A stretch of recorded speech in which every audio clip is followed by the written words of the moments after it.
What's going on, bitches, hoes, and non-binary bros? What's happening, people? What's up, you guys? Can you all see me? Most importantly, and I do stress this as the most important part, can you all hear me? Test, mic check. How's everything sounding, you guys? Are we peaking? Is the audio clear? How's the background music treating y'all? While I go ahead and get a quick sound check, let me just go ahead and drag the chat down over here. Okay. Okay, all right. I'm seeing we got some homies. Oh shit, Pot Studio says you are peak, but you are not peaking. Damn. That's a compliment if there ever was one. I appreciate that, Pot Studios. Thank you. Ooh, TX Bounty said smooth and flourishing. Ooh, I like that. I like that. You must be trying to woo me today. Oh man, trying to max out the confidants. All right. So going ahead and starting up at the top with some shout outs. We got the homie Hibachi, who was first 2 weeks in a whoa, wow. Look at this. This man is first 2 weeks in a row. Wagwan brother, how you doing, man? We got the homie Battlefield Joe, who is second. Who's third? Most likely going to be Flame. And yes, ladies and gentlemen, if there is something Flame is, he is consistent at being third place, like his choice in action-based video games published by Bandai Namco. But let me not. This is a new year. I'm not going to slander this man more so than I usually do. And it's also too early in the stream, but we'll see about that. No promises. We got the homie Richradas. Please tell me I pronounced that right on the first time, because if I didn't, I'm going to feel really, really sad, because I felt like I nailed it. I felt like I did. But Das says, what's up? I finally got around to watching The Creator last night on Hulu. Great visuals and spectacle for an only $80 million budget. Yeah, isn't that insane what happens when you have a director and a production team that has a vision and they execute it with a budget, and it's not, it doesn't look like the recent blockbusters we've seen? That's absolutely insane. But, that man, Gareth Edwards, if there's one thing that man knows, it's scale, it's scope, and apparently he knows how to come in under budget. That's fucking amazing. I still haven't seen The Creator yet. I wanted to get out to see it in theaters, but there's just too much stuff that I want to see at the time that I didn't get a chance. So I'll definitely check it out on Hulu, though. I heard some decent things. We got the homie J-Fam. Oh, the weather outside is frightful. Sir, do not start. You giving Mariah Carey ammo, bro. We just got over it. Jason. Come on, bro. Flame says, ooh, but the Neo was so delightful. Ooh, I like that. Y'all trying to woo me today, y'all. We got Oblivion in the chat. Paste stream today. No paste. Late stream today. Yes, it is a late stream by an extra hour because your boy had homework to do tonight, you guys. Your boy Neo's been out here playing some games, and he's been trying to put some progress in the game. So I was looking at the clock, and I was like, man, I need another hour of Persona 5 Royals. I needed to do that. And then I was like, yeah, I'll start the stream at 8 o'clock. But, we still here. We still here. We got Ghost Fixter in the chat. What's up? We got David Biglad. What's up, everyone? What's up, David? How you doing, my man? We got B-Rex Media. Excited for tonight's stream. I've been playing Resident Evil 2 Remake today, and I'm absolutely loving it. Yes, sir. That is a god-tier game right there. Also indulging in some Assassin's Creed Valhalla as my big overarching game to play. Oh, you could be playing that game for the next 40 days and 40 nights, bro, because Valhalla... Holy, that's part of the reason why I can't really vibe with this new era of Assassin's Creed. I know a lot of people love it because it's a lot of stuff to do, but at the same time, it just kind of comes off as like tedious busy work, in my honest opinion. And I already play way too many RPGs as is to try to add an Assassin's Creed game in the mix. But, I gave it a shot. I played a little bit of Origins, Odyssey, Valhalla. Odyssey is definitely where it starts to get bigger for the sake of being bigger. Origins is kind of like a mix of both. It's definitely a bigger Assassin's Creed game compared to most, but at the same time, you can still complete the campaign and have fun with it. Let's see, who else is in here? We got the homie Kory Gryffindor. Where the data battles at? Tomorrow night, Kory. Tomorrow night, the data battles go down, my friend. Well, the maxing Sora to 100, and then the data battles go down. So we're gonna do that with Sora first, and then the data battles will commence. We got Bobby Meow in the chat. Neo, the Grand Blue Relink demo is fire. Yo, man, listen, I've been hearing all these crazy things about Grand Blue Fantasy Reverses, whatever it's called. There's too many games coming out, you guys. There's way too many games at the moment, and it just it's insane, guys. I made it a goal for 2024 that I'm just gonna be playing one game at a time. Bar me having to play a game for review purposes. I'm just focusing on one game, guys. There's just too much stuff happening. So for me, that one game until Like a Dragon Infinite Wealth is going to be Persona 5 Royal. And then from there, we will act accordingly. And we will beat games like that. Look, could you guys, just the concept of playing games one at a time, you can actually finish them? That is insane, man. Really, just one? Yes, Han. Yes, Han. I had to put Xenoblade Future Redeemed on the back burner because I had to focus on one because I want to beat these games, bro. Like I said, the goal of 2024 is beating our games more than we beat our meat. Shout out to the movement. We would try to find a way to print that on a shirt, but I don't think that's very viable. Let's see. We got Julian Phoenix in the chat. We got Exploit. What's going on, gentlemen? How y'all doing? Oh, and then we got the homie Blue Senshi with the $4.99 super chat. No one contact me once Persona 3 Reload releases next month. Happy 2024. How's it going, Mayo King? Oh, I like that. I like that name, Mayo King. There you go, Mayo King. Patiently waiting for my Google Pixel 8 to get here. Yes, sir. Yes, sir. Happy 2024 to you as well, Mr. Bravo. Hope all is well with you. And yo, man, listen. As much as I like to preach the gospel of Persona, you guys, Persona 3 Reload's about to be a skip. It's not necessarily going to be a skip, but I'm going to put it on the back burner because we got Like a Dragon Infinite Wealth dropping the week before. And I'm going to be real. You know, that game's going to take a lot of my time. Like, bare minimum is what? Probably going to be 80 hours. You know what I'm saying? Like, I put around 70 hours into Like a Dragon. With the whole name change and everything, it's so confusing. I put like 70 hours into Like a Dragon. So going into Infinite Wealth, I already know it's going to be much more just because they said the story's going to be longer. And, you know, with more story means more cutscenes. And with more cutscenes, that means my popcorn bill is about to go through the roof. Yes, sir. I know people are happy about that. But listen, Persona 3 Reload will get played. You know, so hypothetically speaking, if I finish up Infinite Wealth and I get through everything, I'll finish up the game. And once I finish up the game, I'm going to go straight into Reload. But depending on how much time I have between Reload and Final Fantasy VII Rebirth, I'm being honest. Rebirth takes priority. Rebirth is that game. And the fact that Reload is on Game Pass, I can get to it when I get to it because Game Pass, I got it on my PC and my Xbox. So, you know, it's just like everybody wins. So shout out to Phil Spencer. Shout out to Phil for that. I can't believe the disrespect Neo is showing Xenoblade. I'm not trying to. No. I'm not disrespecting Xenoblade. Listen. All right. We have to have an honest to God conversation, you guys. Do you want me to beat these games or not? Because y'all keep clowning me about playing too many games at once, right? Y'all clown me for doing that, and now y'all clowning me for trying to beat games. Like, I don't fucking appreciate this kind of energy in the chat tonight. Chat, you guys got to make up your minds. You know what? This is you guys are inflicting generational trauma onto me. And this is why I have to spend even more time in therapy because of decisions like this, because of actions like this. I can't deal with this. I can't deal with this tonight. You've played Persona 5 Royal before. Yes, I have. But I haven't finished Persona 5 Royal. I haven't done the third semester. And that's new content. Listen, trust me.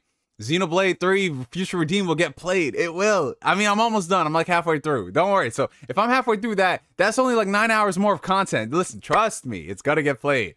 Oh, damn. And Han just sent in a $5 super chat. Probably roasted me. My man would rather play the re-release of a game he's already beat over Peak Fiction he's never seen before. It's not. Listen. People played Royal to the end. Tell him. It's not even like that.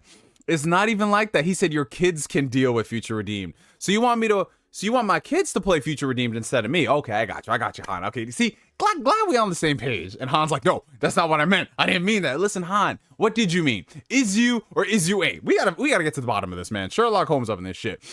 But thank you for the super chat, Han. I appreciate it. We have a $5 Australian super chat coming in from the homie Maddie. I'm getting Prince of Persia tomorrow physically to say STFU to Ubisoft for thinking we're comfortable with not owning games. Oh yeah, there was some discourse on the timeline today about Ubisoft saying something about like get comfortable not owning games, subscription services. I don't know the exact specifics of it. I'll have to read the article to see if they're not really, you know, their words aren't taken out of context. But at the same time, this is Ubisoft. These are these video game publishers and executives. Like, it's very rarely are they taken out of context. Very rarely. $5 super chat coming in from the homie Don Otaku. I'm rendering my first video now. Also, I don't care if you beat games as long as we can beat meat. Separately, of course, but in the same room.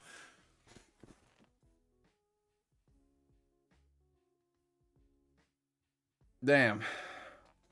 This man, that's not, you sound way too comfortable saying that. Is that one of your favorite pastimes? Is that how y'all got down over there in Texas? Jesus, Jesus. That's all I can say. That's all I can really say, bro. That's all I can say.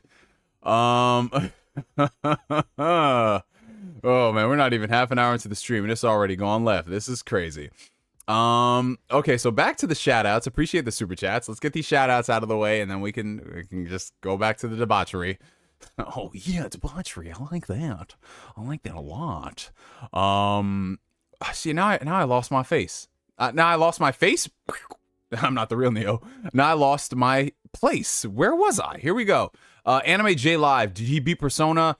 Not Royal. I'm working my way through Royal. I'll give you all the updates after we do the shoutouts. We got, who else is in here? We got DIMWITMONKEY. What's up, my brother? How are you? Oh, we got the homie Jorge in the chat. Where's Flight 336? Oh, God.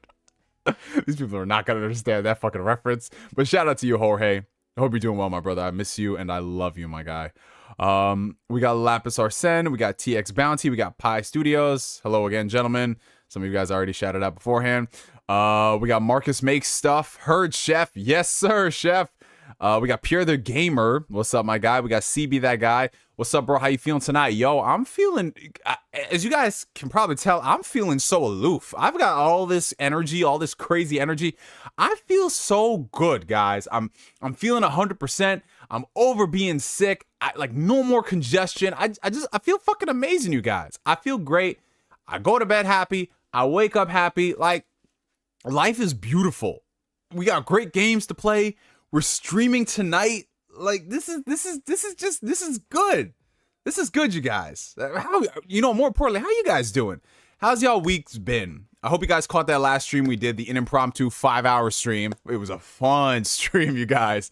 Fun stream. I ain't gonna front. Like the next day, I did wake up and I'm not gonna front. My stomach did feel a little off, a little this. No hangover though. No hangover. No headache. None of that stuff. But my stomach was just like, yeah. So I was like, okay, give me a day to recover, and I did. But all throughout, it was a great stream, you guys. I had a lot of fun last week. We talked about everything. We got so fucking ridiculous. And a lot of you guys stuck through for the entirety of the 5 hours. That shit is fucking lit. So shout out to everybody for pulling up to last week's stream. We had like, I think an hour and a half, 2 hours of news, and then we just went off the rails. What did we kill last week? We had damn. We almost killed this whole bottle of Ciroc. This one was already almost empty. But yeah, we definitely had some fun last week. Trust me, that is not going to become the norm. It isn't. But every now and then on special occasions, we'll definitely do more drinking streams. It was a lot of fun. Okay. Oh wow, we got more super chats coming in. I'm trying to do the shout outs and you guys are just blessing on the stream. I appreciate you guys. Thank you. $5 super chat coming in from Don Otaku. I tried to put Neo onto Magic. Can I say that word on stream? I tried to put Neo onto Magic Pussy Part 1 and Part 2 so he can beat games and beat me, but he's sleeping, to be honest. Shaking my head. Peak is calling you, my brother. Listen. I don't know if I'm ready for that because I got to get through Part 1 first so I can go back to Part 2 because the way you've been making it sound like some hype shit. But right now, can I focus? The only P I want to focus on right now is Persona 5 Royal. Available on PlayStation 4, PlayStation 5, Xbox One, Xbox Series, Nintendo Switch, PC, and not on the ColecoVision, unfortunately. But yeah, I knew you of all people would be hyped to play those kind of games, Don. You know what you should do? Now that you started a fuckboy YouTube channel, I need you to do actual reviews of those games, please. Can we get the specifics? Can you write out a script for it? Because I need to know. What's happening. $5 coming in from KY Han. Shout out to the KY Jelly. Neo, if I'm caught up on One Piece from Chapter 1 before you finish Future Redeemed, I'm just going to start dropping spoilers. You've been warned. No, that will never fucking happen, bro. I'm going to have Royal done by the end of the month, and then Future Redeemed will be finished in 9 hours, because that's all I have left. I've checked my progress and missions. No, if you somehow catch up to all of One Piece from now until next month, you know what? I don't care. Like, you can spoil it.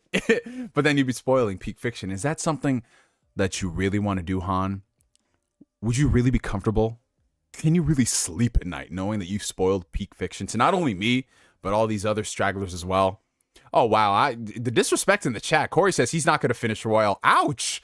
Listen, Flame, back me up on this, bro. Back me up on this, Flame.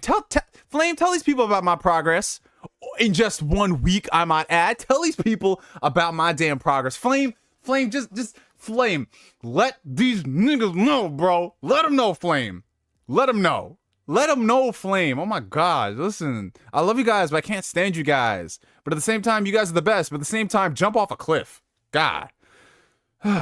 With a parachute, please. Just have a parachute. $2 super chat coming in from Acebreaker. I'm feeling great. I'm 6 inches up. Oh, those are some bars right there. Wait a minute. No. Those ain't some fucking bars. No, they're not. No, they are not no bars. Oh, God. See, I can't even read these super chats and get hyped because you all be saying the most suspect ass shit. I thought it was like he was saying he was like 6 feet down, so I was thinking he was like 6 feet up, as in he's alive and he's blessed. But nah, fuck, fire for that, Ugh. Jesus, I just can't win. We're not even half an hour in. I just can't win tonight. I just can't, bro. I can't, guys. $2 coming in from Flame. Neo, did you see plus-sized elf anime got announced? I did, and I think those are very realistic body proportions. She had a little bit of jelly, she had a little bit of gut right there, and she had big titties, and that's nice. I like this representation. The proportional figures in anime. This is what it's all about going into 2024, guys. Shout out to that anime. I don't know anything about it, but shout out to that anime. $5 super chat coming in from KY Han. Shout out to the jelly. Wow, I'm surprised Sega is releasing Persona 7 at the end of this month. I heard they even said it in Hawaii this time around. That's crazy. Yes, sir. Wouldn't it be crazy if Like a Dragon Infinite Wealth is just a Persona game in disguise? Oh my God, that'd be peak. That would be peak fiction right there. But let them know. Let them know, Flame. Talk to these niggas, bro. Okay, so Super Chat's done. Thank you guys so much. Let me go back and let me finish these shout-outs so we can do this damn intro. Oh God, where did I leave off? Okay, so here we go. I am still at when I first started the stream. Holy. We got Brother James in the chat. What's up, my brother? Neo, help me, bro. What JRPG we hitting heavy first? Yakuza or Persona 3 Royale? Royale? See, that's how you know I'm in Persona 5 Royal mode, you guys. Don't doubt me on this shit. That game will get beat. We going balls deep into Infinite Wealth, man. We going balls deep into Infinite Wealth, Infinite Bussy, like that is what we on. And then we gonna play Persona 3 Reload. And hopefully by the time we get to Reload, Atlas will not have announced Persona 3 Reload Redux Remax Full Clip Edition. Oh, we got Santorini Studios. What's going on? We got Daniel Pack in the chat. Wow, chat's looking extra good tonight. Y'all been working out, huh? Looking good. Yo, shout out to Daniel Pack, the Penguin Enforcer. Good to see you, my guy. Good to see you. We got PS Tutorials. What's up, Neo? Long time not catching the live stream. How's it going? Well, as you can see, PS Tutorials, if you're still here, it's just a whole lot of debauchery, belligerent folk. So, yeah, same as usual. Business as usual. Good to see you. Otaku Underground. Did you watch Echo? I feel like a lot of these YouTube reviews are disingenuous. I did not watch Echo. I have no desire to watch Echo. I thought I wanted to watch Echo, and then I was just like, do I want to waste Persona 5 Royal time watching Echo? So I didn't. And from what I heard, the discourse, it's okay at best, and then it fizzles out. And I'm just burnt out, man. Like, I'll get excited about Marvel stuff when Deadpool 3 comes out, but that's it. That's it for now. Yeah, Kory Gryffindor is in here. Good news, I've started Like a Dragon Gaiden. Yes. Great game, man. Just prepare for the fucking feels. That's all I can say. We got PSL in the chat. Are you getting Grand Blue Fantasy? I'm waiting for the responses from the community because everyone is hyping that up. I do want to play it, but realistically, I'm not going to get to it for months. So by the time I play it, it'll probably be $20. So yay! And you know the age-old saying, you guys, if I haven't played it, it's new to me. Walter Lemus, what's up, Walter Lemus, California's favorite ass eater in the chat. Yes, sir. Shout out to you, man. Oh, man, I've never seen a man so excited about eating ass until I met Walter. Let's see. Okay, scrolling down the list, we got Black Dragon in the chat. What's up, my guy? What the fuck? Why nobody told me Ask Neo was happening? Well, do we really have to tell you when Ask Neo is happening, Don? Do we really have to, my guy? Come on now. You should. You know what it is, and you call yourself a weirdo. We have a $5 super chat coming in from the homie Brother James. No message, my good man. Just showing love. Hoping all is well as always, brother. Oh, thank you, my guy. And shout out to Brother James for his first super chat on the live stream. Not too different from Kory Gryffindor, who's been celebrating his 10th super chat on the live stream for the past 10 months. But thank you, my brother. I appreciate you, my guy. Thank you so much. You know what I need to do? I need to get a soundboard. So every time someone donates a super chat, I can just have some crazy sound effect going. That's what we need to do. 2024, we upgrading the Ask Neo streams. Yes, sir. Okay. Going back to the top, Zack Rodriguez is in the chat. What's up, my brother? We got Retro Lad. What's going on? Oh, this man, Retro Lad, said he just bought Chess Ultra. Oh, damn. What makes this Chess Ultra versus the other one? What about Chess Super? Did you try out Chess Super? I was really feeling Chess Super because it was kind of redundant for the first 2 arcs, and then it starts getting interesting, then it gets contrived, but it ended pretty strong, I will say. Ultra Chess Instinct was pretty solid. People gonna say this nigga's stupid. Chris Forth, my guy. How are you? Acebreaker said that Don Otaku's not wrong. You aren't truly homies if you haven't beaten the same room. Well, I don't know any of you then. And I like to keep it like that. NKDN, what's going on, my brother?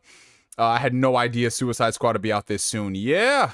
And I'm predicting a lot of funny discourse when that game drops. Why not beat games that make you want to beat meat? Y'all just extra horny tonight. I need y'all to take y'all asses to Pornhub before you come to the stream. Like, this is ridiculous. We got Will Stevenson. Do you have any thoughts on Final Fantasy 16 versus 15? I like 16 more than I did 15, but I will say I feel like the combat in 15 had a lot more experimentation versus the combat in 16. The combat in 15, even though it wasn't as perfect and as refined as it should have been, it still has more variety by comparison to 16. But overall, I think 16 is the stronger game. We got Band Brawlers in the chat. Are you going to play Pal World this week? I would love to, but the only P I'm messing with this week outside of pussy is Persona 5 Royal. Hey, Bree, what's going on, sis? How you doing? Long time no see. As you can see, it's already crazy in the chat tonight. Oh, we got Valor in the chat. Neo, you buying Persona 3 Reload on the P5 or are you playing it on the Xbox? Oh, I'm playing it through Game Pass. You want to know why I'm playing through Game Pass, guys? Say it with me.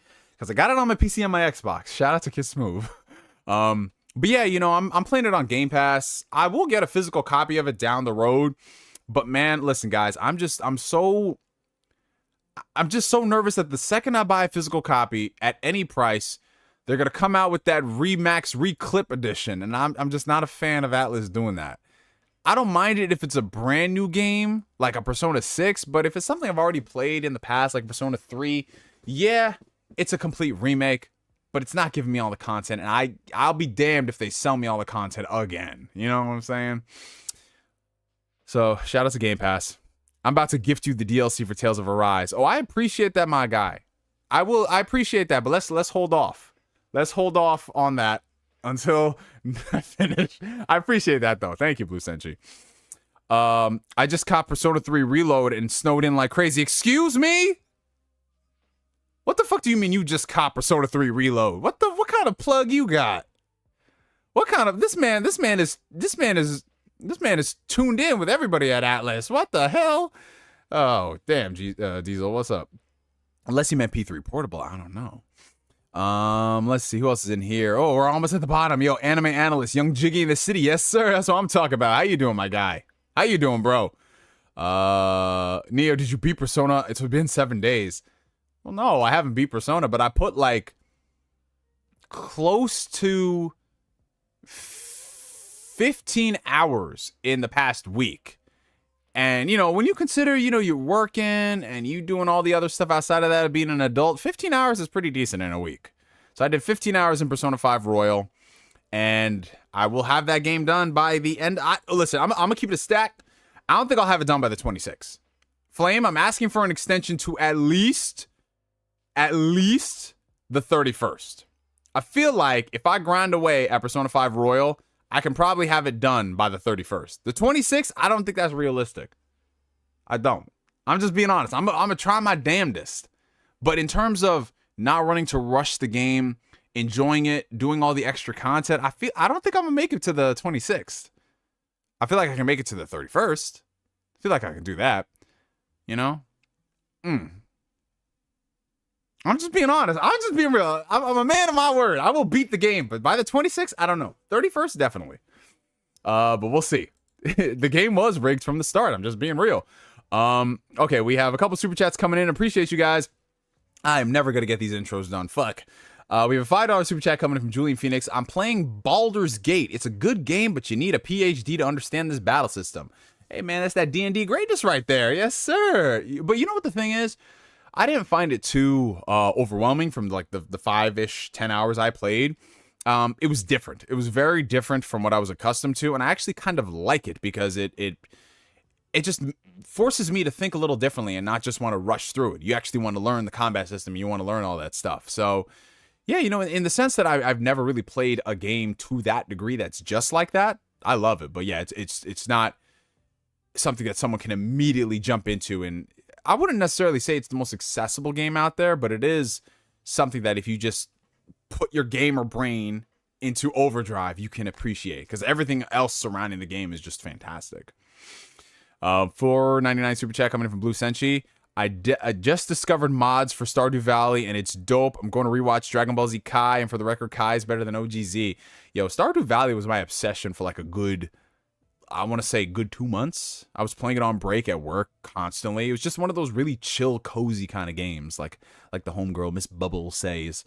I haven't played it in a couple of years, but it was a lot of fun. Yes, DBZ Kai is better than the original.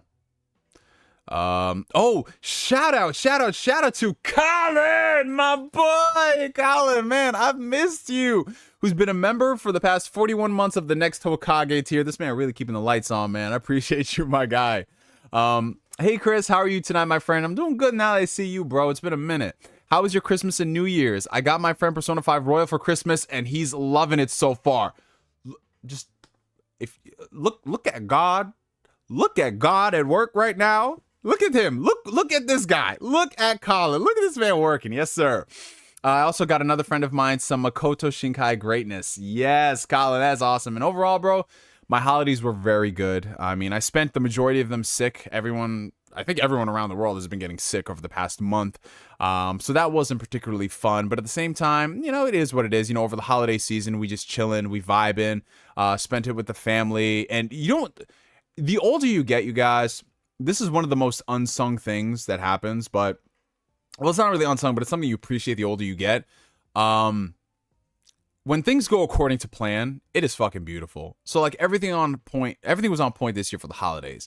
Like we started dinner on time, we had dessert on time, we were watching movies on time, we were chilling, we were vibing. Like everything was just so fucking good, man.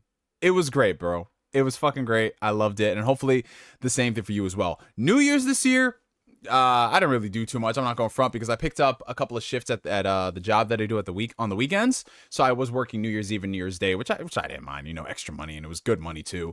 So yeah, I enjoyed that. And then yeah, we were just chilling, man, playing some video games, doing all that stuff. So I'm happy to see you, Colin. So happy, bro. Hope all is well with you. We did buy a lot of 4K Blu-rays over the past year, so you know I'm gonna do a nice update video and go through everything that we bought because there was some good stuff. This man said just bum rush it to the third semester. Golly. $5 super chat coming in from Don Otaku. We need to find out who turned this wholesome Christian chat into the demonic horniness. He can't be forgiven. I'm getting my pitchfork out. This man Don Otaku's saying that like that's like the SpongeBob meme where SpongeBob is trying to look for the culprit and it's like he's right there. He's looking at the image. Whoa, what the fuck? Holy shit. Holy fucking shit. Did I read that right? The homie Oblivion coming through with the $99.99 super chat? Are you fucking for real right now? Oh fuck, holy. He says new job secured, time to be reckless. Oh, that is a good time to be reckless. I'm not gonna front, I've been there before. For all the entertainment you provide, use this to get a soundboard. Listen, we gotta get us a fucking soundboard, you guys. We gotta get us a soundboard. Shout out to the homie Oblivion for the $99.99 super chat. I appreciate you, my guy. And now I got to start looking at soundboards. Now I got to do that. Oh God, it's about to get so crazy in the chat tonight. Give me access to soundboards. I'm about to be using the shit out of it. That is gonna be insane. I could just put like random audio. You know what we got to do? So when we get the soundboard shit popping, we got to put together like some iconic Neo moments. So if you guys can do me a favor, if you guys got some iconic sounds or phrases that I have said throughout the course of the streams, let me know them. I don't know if you want to clip them or if you want to send it on Twitter or whatever. Like send those and I could put them on the soundboard. Like I already have a couple in mind. You know, like washing your ass is free. There was the freaking I know beat games more than I beat my meat. That's gonna be one of them. But someone says, oh God, Jason says I'm coming for that ass. Or Discord is a good way to send them as well. But yeah, let's get that popping. Shout out to the homie Oblivion81 and congratulations on the new job, my guy. Forward always. $5 coming in from Hibachi. What are your thoughts on Echo? It was cool into the finale. I'm done with comic book movies until Blade or Secret Wars. Invincible and The Boys are exceptions. Yeah, I mean, here's the thing, man. I haven't watched Echo. I have no desire really to get excited about Marvel content unless it's coming from like unless it's involving specific characters and specific creators. So for example, like Loki, I really enjoyed the first season of Loki, so I was gonna watch Loki season 2, and I really loved Loki season 2. But everything else, I'm just like, you know, like, oh, this is what we're doing now. And I've just been burned too many times, man. Like all across the board, a lot of these Marvel shows they've been putting out, I've enjoyed aspects of them, but I haven't really fully enjoyed everything, at least on the level of Loki, with all these other series. Like I like elements of Miss Marvel. I really enjoyed Iman Vellani. I think she's fantastic as Miss Marvel. Great actor. But then the rest of the show, outside of like the representation aspect, was doo-doo butter. Hawkeye. I love Hawkeye dealing with the loss of Natasha. I love, you know, Haley Steinfeld as Kate Bishop. Everything else, hot dog water. You know, Moon Knight, don't get me started on Moon Knight. She-Hulk, I love Tatiana Maslany as She-Hulk. I like the vibe of the show, but I just felt as if it could have been executed a lot better than it was. And then Secret Invasion, okay. That's just not. So I'm just kind of burnt out. And that's sad that it really only took us 2 years to get burnt out on Marvel content, bro. It's insane. But yeah, like I've looked up the spoilers for the show. I'm not going to spoil it unless you, like, I'm just not going to spoil it because some people still want to watch it. But it's not, it's just like, I don't trust Marvel, at least the MCU, to handle the street level characters. I really don't. Like, I didn't really like how Kingpin was handled in Hawkeye. And then from what I saw in Echo, I really don't like how Kingpin was handled. And I don't really got the hope and the faith for the Daredevil show. So I don't know, man. I don't want to spoil it. It's going to turn into a depressing stream, you guys. It's going to turn into a depressing stream. Golly, guys. How are we almost an hour in and I haven't done the intros? All right. Okay, I'm going to stop myself. Let me just go ahead and I'm going to do a quick run through. See if I haven't forgotten everybody. Hold on. Here we go. I'm doing it. I'm fucking doing it right now, you guys. Let's see. So, okay, shout out all you guys. I think we might be. Oh, Kyle Rayner. What's up, Kyle Rayner? How you doing? We got James Lewis. Never played any of the Yakuzas. You got to fix that, my brother. You got to fix that like your life depends on it. We got Michael Wells in the chat. Bond is streaming Final Fantasy remake. He calls it a real Final Fantasy. Well, I understand that, but you know, Bond be taking L's all the time. Him being an Eagles fan, that's one of them. Let's see, PSL. Okay, shout out that. Cutter Freeman, what's up, Cutter Freeman? How you doing, my guy? We got Ghost Rider in the chat. We got Long Live Kevin Samuels, and we got Shed Lead. Okay, we are caught up, you guys. We are caught up with all the shout-outs about 40 minutes into the stream. I love it. I live for it. Let's go. No days off. Let's get the intro out of the way. Welcome, everybody, to another fantastic and fabulous episode of Ask Neo. If y'all are tuning in for the very first time, welcome. Ask Neo is my somewhat weekly Q&A series where you guys ask me questions and I answer them to the best of my ability. This is also our very first episode for the new year, 2024, so it's awesome that we made it through another year of streams, and in general, we made it through another year, you guys. I mean, it's just one of those things where we kind of take for granted the time that we have here. I mean, not to get too cliche or too, you know, like, I fucking love you guys, But yeah, we're here, you guys, through hell or high water, through all our trials and tribulations. That's a great Ace Attorney game. You definitely got to play that. You know, we are here. We have made it through another year, and that means another opportunity to be great and to grow and be better than we were the day before, even if it's just 1%. So I want to thank you guys so much for rocking through with me. Down below in the video description, you guys will find a couple of links of interest. All of my social media outlets, from Twitter, Instagram, our Discord community, the Phantom Weirdos. If you guys want to follow me on any of those outlets, it is going to be down there below, in addition to our YouTube membership page, Patreon, and all the great things that are available to support the channel. That's another thing. Shout out to all the YouTube members who are joining us tonight. We have a lot of them here. YouTube memberships are a great way to support the channel on a monthly basis. You get access to a bunch of different member emotes and a bunch of cool things that we have in the future for 2024, courtesy of the homie J-Fam right here, who's been working tirelessly to design all of those different things right there. So for all the members out there, post your favorite emotes down below. We've got a lot more coming into 2024. And yeah, super chats are another great way to support the channel and have your question answered with priority. Considering Ask Neo is a free-form, free-flow show, we don't really have a particular structure, unlike Man Listen, which is the news series that we do. Ask Neo is just us vibing. It's us vibing for the next 2 hours. We're just hanging out, and I'm just doing like a scroll and blast of questions that come up. And yeah, that's it, you know. So just sit back, relax, use this as a podcast, if you will, while you're playing games, while you're cooking, while you're driving home from work, driving to work. You might be at work right now, clocking in, making the money, but also supporting your boy Neo. So yeah, feel free to ask any question. Questions are not we're not limited to just talking about gaming stuff. We can talk about gaming stuff, of course, but if you guys have some you know, like personal questions, like for example, Cutter Freeman has a question we're going to answer in a second about you know, like just like life shit, feel free to ask that down below. And if I don't get to your question, that doesn't mean that I am avoiding it with intention. I mean, there are some questions that I'm just not going to talk about for personal reasons, but it's usually just that there's so many questions here, and I'm only one person. I'm only one man, and I can only answer so much, you guys.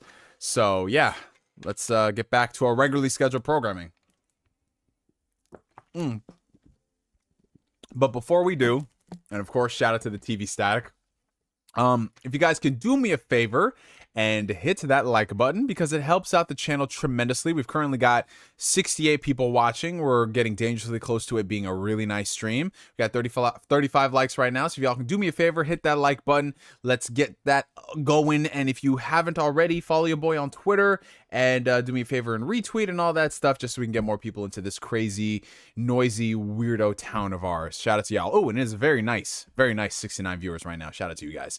Okay, so let's go ahead and go back to Cutter Freeman's question. Cutter Freeman says, yo, Neo, what are your thoughts about hanging one-on-one with the opposite gender while you're in a hetero relationship? I personally don't think it's a problem if you've met them, but my friends disagree. Oh, okay, so this is a very interesting question. Again, we answer all types of questions here on Ask Neo. So the idea of hanging out with friends of the opposite gender while you are already in a committed relationship. So in this situation, it could either be a guy or a girl who is dating somebody and they're hanging out with somebody of the opposite gender. Now, everything is context dependent, because you need to understand the parameters and the dynamics of the situation first and foremost. Now, me, myself, and I personally don't view it as a problem, because I have friends who are male, I have friends who are female, I have friends who are every way, shape, or form in between, whatever you want to identify as, right? I don't view that as an issue, okay? Because I treat human beings as human beings, right? Just because someone is a woman, that does not automatically mean that, in my mind, in some situation, I've wanted to fuck her before. No, because it takes a lot more for me to get on that level to think that, okay? So, to me, I don't view it as an issue. Now, if you are in a relationship with somebody, there is something called common courtesy and respect. That comes down to introducing your significant other to that person and letting them know that, hey, this is the parameters of our relationship and our dynamic.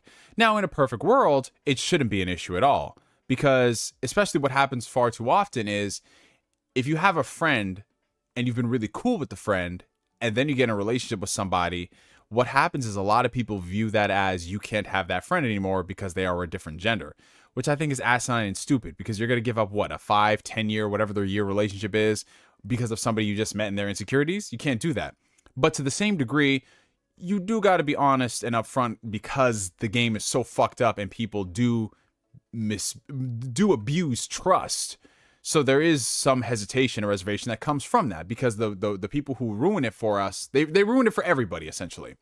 So I personally don't view it as a problem, but it comes down to talking to your significant other and letting them know who this person is, and just letting you know you're just that, you're just friends.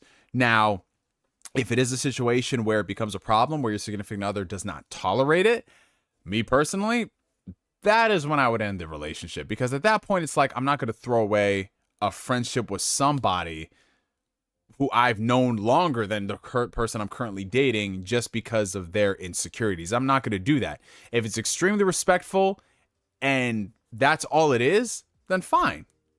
That's it. That's all it is. Now, I can understand if you were trying to do some sneaky link type shit. That's a different story entirely, because there are people who will say that, oh, you're just crazy because I just want to go hang out and smoke with this girl or whatever. It's like, there's some things that you got to read the room about. Definitely some things you got to read the room about. But if it's something harmless and chill or whatever, then yeah. But it does come down to you doing the due diligence and introducing your friend to this person, letting them know all about them, and just understanding like there are certain things that you cannot do with that person. Like, it's just certain aspects and attributes and that stuff, nah, don't do that. But then other things I think should be fine. But yeah, it's just one of those, like, it's very context dependent. It's extremely context dependent. Like, I've had relationships and situations before with people who were not fine with me hanging out with folks of the opposite gender. And I was just like, that's fucking weird. I'm not going to give up this 5-year friendship because of you who are just in my life. But then again, I've been in situations where the woman I was with would hang out with a very close male friend of ours, and that's been their entire situation. Like, they've just been going out and just hanging out as friends. Why? Because we are all just really good friends. And I'm just like, okay, you guys can go and do that. Like, I don't care about that. And we're all still really good friends to this day. So yeah, you know, you gotta do what you just gotta do what you do. You know what I'm saying? But it is definitely it's a touchy and sticky subject. And Cutter Freeman also asked, y'all ever watch porn on the PS3? Who hasn't tried to watch porn on the PS3 before? Come on now. Like, let's be real about life for a second. Those PlayStation stats do not lie, ladies and gentlemen. Like, we know what it's all about. PlayStation, and oddly enough, the Nintendo 3DS one was wild to me. How are you guys watching porn on that thing? How is that possible? How is that fucking possible? That was insane to me. Let's see. Through hell or hot dog water. Oh god, hot dog water. I like, that's a bar right there. Ooh, you got a snow day today. Yeah, man, listen, sometimes, you know, the snow days, especially if you go in there and you're trying to make your money, bro, it can fuck it up, but I use that as just an opportunity to just relax, recharge, play some games, watch some movies. You know what I'm saying? Just enjoy yourself for that day. But yeah, when you're definitely on that grind mindset, Daniel Pack, I know that feeling, bro. Because you just want to make that bread.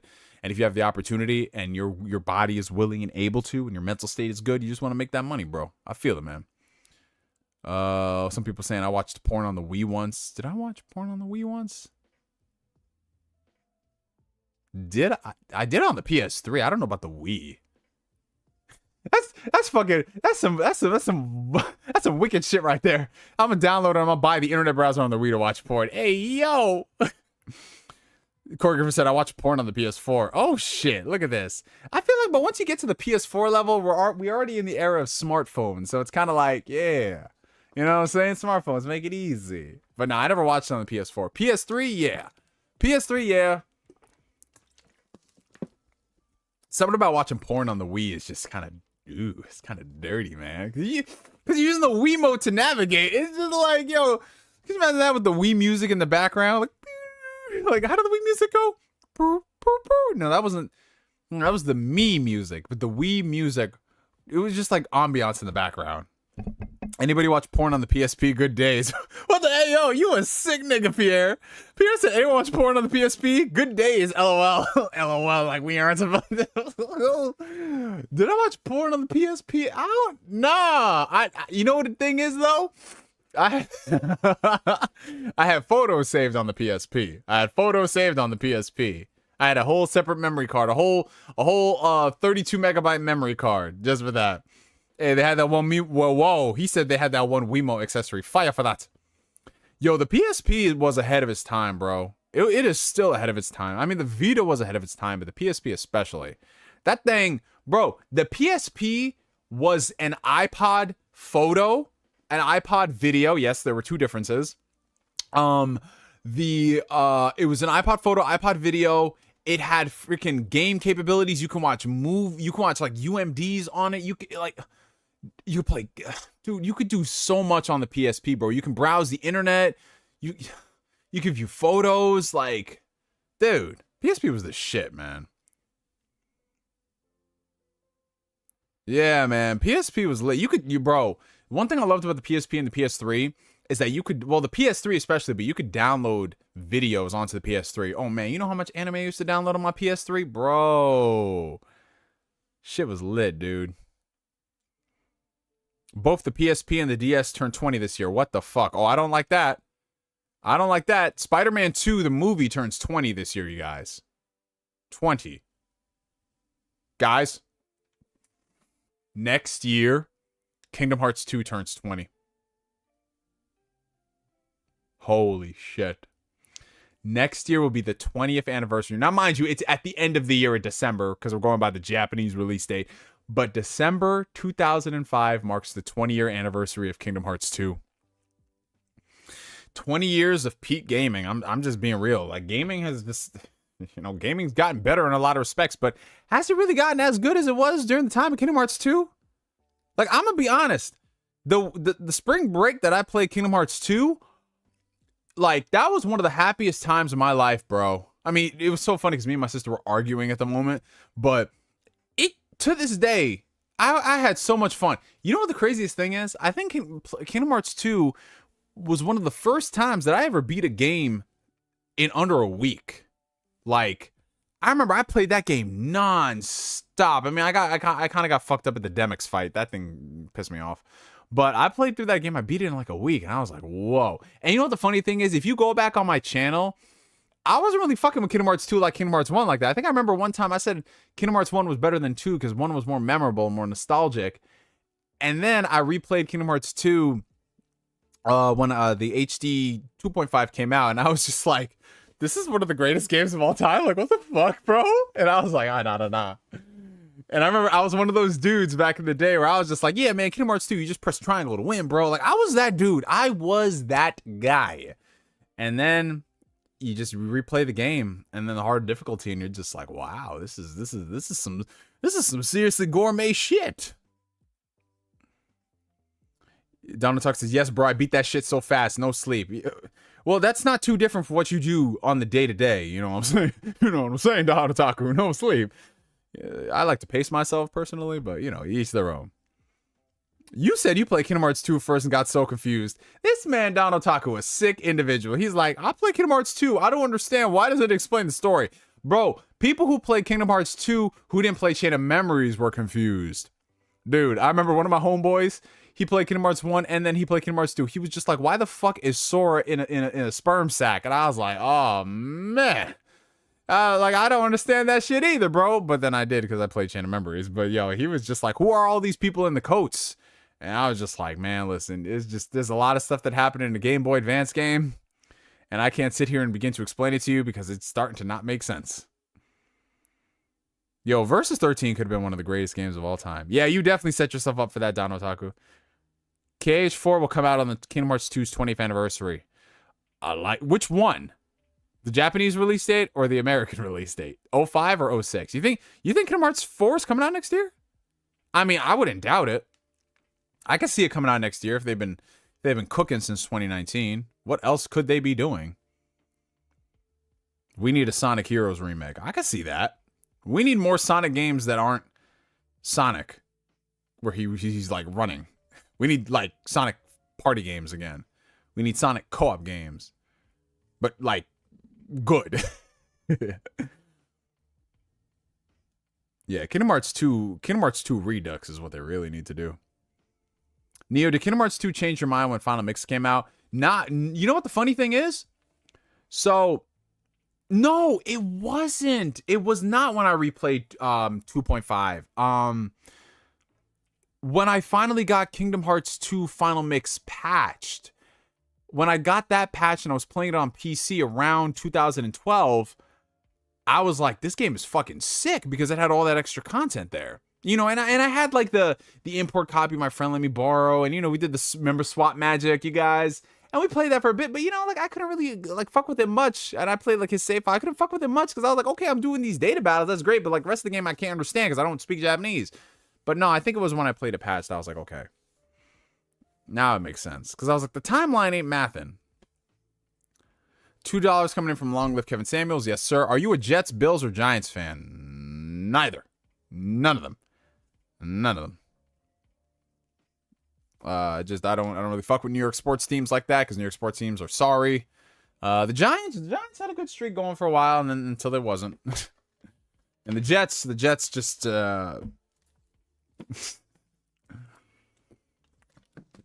listen. We would sooner see people become Xbox fans than become Jets fans because being a Jets fan is just pain, bro. Every time you think you got hope, it's like the Jets, the Knicks, and the Nets. Every time you think you got hope, they signed this new player. It's just like, stop it. Stop getting yourself hyped up, guys. It's not going to work. If they remake Kingdom Hearts 1, you know they're recasting Sora. If they remake Kingdom Hearts 1, I don't mind them recasting the main group. Honestly, what I need them to do is just, like, punch up the script. I think what they need to do is just go back in the dialogue and make it sound not as... you know, like, just make it sound believable, because that dialogue, I love it, because, you know, I grew up with these gays, so that dialogue is just like, who the fuck speaks like this, bro? Oh, man. Yeah, dude, Versus 13 and what could have been, like, I always see people who just don't understand, like, what it was like to be someone... in the year 2006, when you saw that first Versus 13 trailer and its beautiful 240p glory, and then you found the 480p version, and then the HD version dropped, and the hype leading up to it, we went years with no info, no trailers, and they dropped trailers with no voiceovers, but it was hype, and then we saw the action, and then that trailer in 2011. Oh my god, bro. They really do not get it. Like, why we are so... like, to this day, I'll always go down to saying Final Fantasy 15 is the most disappointing game that I have played in my adult life. Because of what we had seen before, what we were promised, and what the eventual game ended up being. It's just a shell. It's a shell of what could have been. And it honestly could have been one of the greatest games of all time from a narrative point of view, too. They were doing so much crazy shit. It was just too big of a game for the people who were developing it and the higher-ups of Square Enix. They just did not understand. They didn't see the vision, bro. They didn't see the vision. If they let that man Nomura cook, and that was his only... listen, the Kingdom Hearts franchise would probably have to be sacrificed. But, like, they could have let that man... if they let that man cook and focus on just that game and only that game, no other Kingdom Hearts games out there...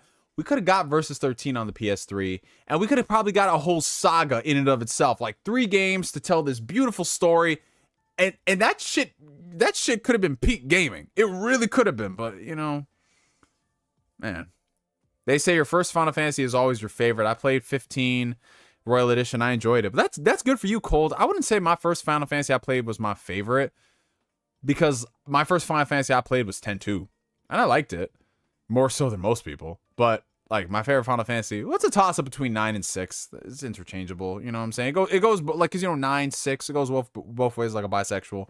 But I wouldn't say the first one was my favorite. Dude, that E3 2013 trailer of 15, I still watch that trailer to this day. Whenever I'm in the gym, just listening to the music of that, the voiceover, that shit was fucking epic, man. Holy, it was so good. So fucking good, man. This man played Final Fantasy Mythic Quest. Have you seen the opening movie to Persona 3 Reload? I have not, Paul. I have not. I'm waiting to go into the game as blind as I can, so I just take my glasses off so I don't see it. But no, I'm gonna wait until the game comes out. Like, I'm avoiding everything, bro. Oh god, that Old Republic trailer? Oof, good times, man.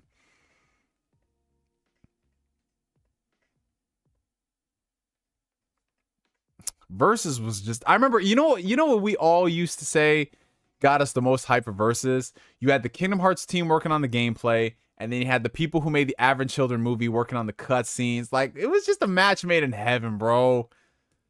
Neo, what are your thoughts on Square using AI? People are unhappy. Oh, so you're referring to the not Splatoon game, Foam Stars, that game.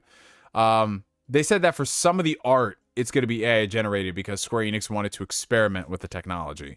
They said the majority of the game is all user, handcrafted, they said. And then they're using some AI art, which I can understand the importance of using AI in terms of if it could help streamline development in some specific cases and scenarios. I can understand that. And provided you have people who are there to guide it in that direction, sure. But when you start getting into the more artistic things, things that require identity, like character designs, character models, character dialogue, things that really do fucking matter when you're making a game like this, I'm not a fan of it. I'm really not.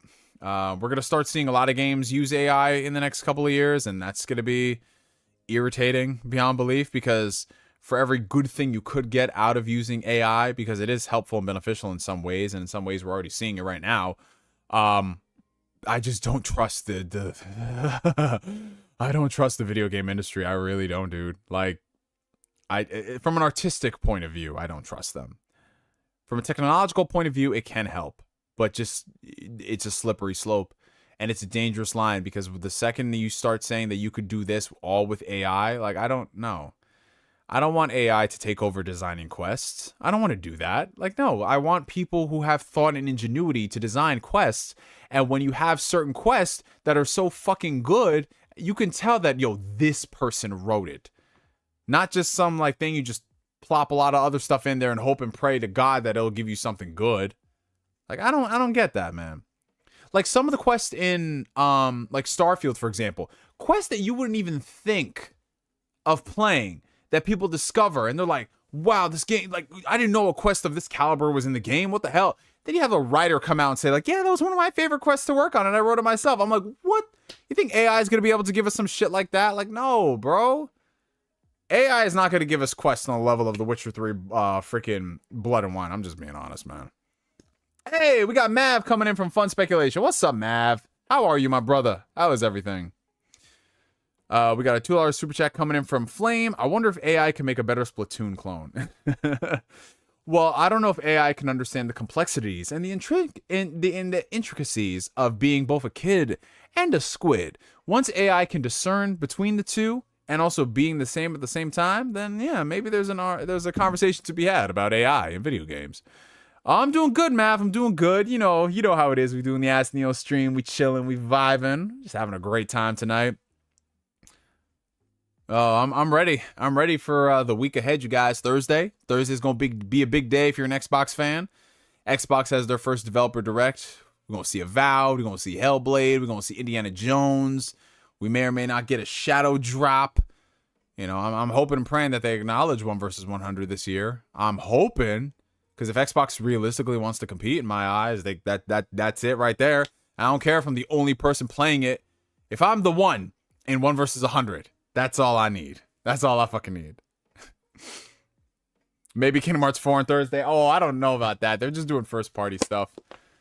I can see that. I can see that at a state of play though.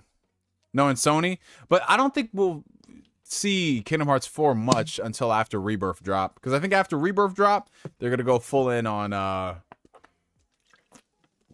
Kingdom Hearts 4. Because look, they already released 16. Rebirth is out. So yeah, Kingdom Hearts 4 is gonna be the next big game. Unless Octopath Traveler 3 is announced. And then Flame is just like, nothing else matters. Mexican Zoidberg, what's up, bro? Man, Nintendo is built different. They are absolutely built different, bro. They just be quiet as a church mouse. They're quiet as a church mouse, and they're still dropping games up until the launch of the Switch 2 Electric Boogaloo. That's crazy to me, bro.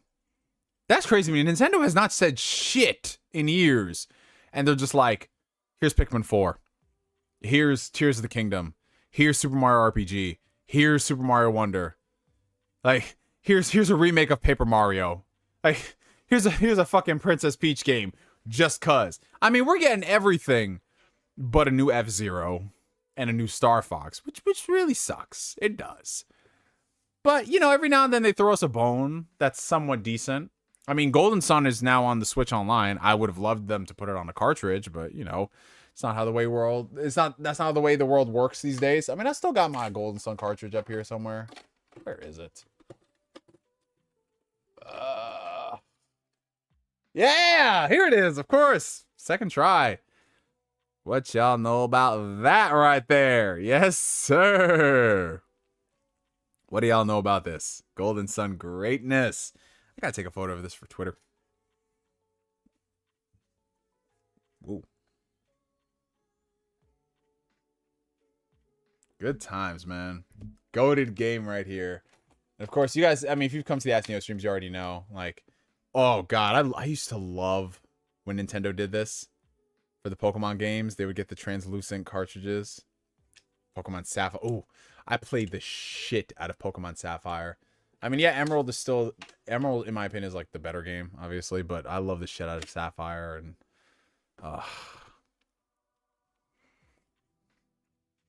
yeah, those Game Boy Advance games are fun. I had that the Midnight Blue Game Boy Advance SP. Good times. $2 super chat from Long Live Kevin Samuels. Who are your top 5 milk women as of 2024? I mean, I ain't been messing too much with straight milk. You know what I'm saying? Recently, I used to be into milk in my younger days. Now, not so much. But like, if I had to pick one, Supreme Milk. I'm talking the most organic. I can't even say milk aging is a weird thing to say because then it goes rotten. But if we're talking like fine wine type of women milk. That Hannah Waddingham from Ted Lasso. Ooh. And she's tall as fuck, too. Ooh. Listen, man. That's Supreme Milk right there. Yeah, Golden Sun is top tier, you guys. Nintendo's giving people what they want. Mostly, except for me. So they are giving me what I want. Like, they're giving me a Paper Mario remake, which is awesome. Thousand Year Door. Listen. Thousand Year Door being a fucking swan song title for the Switch. Listen, I'm sorry, your dick don't get bigger than that. I don't make the rules, man. I don't make the rules. Isn't she like 50? And what, Marcus? And what? Listen, that ain't a problem for me. That ain't a problem for me, bruh. That is not a problem for me, man. I've been with women who are like 48, 49. It's not bad at all. You'll be surprised. Man, don't let Gabe hear you talking about old women again. No, he'll say he'll understand the vision and he'll see the vision. Because Gabe loves Elizabeth Olsen. He loves Scarlet Witch, man. And that's good. Because she fine too. But listen, Hannah Waddingham, though, come on now. He says if she's 50, I'm 50. Yo, listen, let me get my top hat out. Let me get a cane. You know what I'm saying? Let me get some suspenders. Let me get a cigar. Oh, yeah, Maddie. If you've never played Thousand Year Door, you're going to love it, bro. It's so good. Marissa Tomei, yeah, she good. She's good too. But listen, Hannah Waddingham just clears, man. Sydney Sweeney, yeah, she high too. She, yeah. But listen, Hannah Waddingham, you know what I'm saying? Oh, Hannah Waddingham. Well, this one's not milk, but like we talking women in general. Ana de Armas. Ooh. Listen, Ana de Armas, bro. Yes, sir. Back off. Salma Hayek? Yup. Absolutely Salma Hayek, bro. Cutter Freeman says, facts, bro. My first time was with a 55-year-old woman from a supremely sketchy neighborhood. She had real bad... Oh, boy.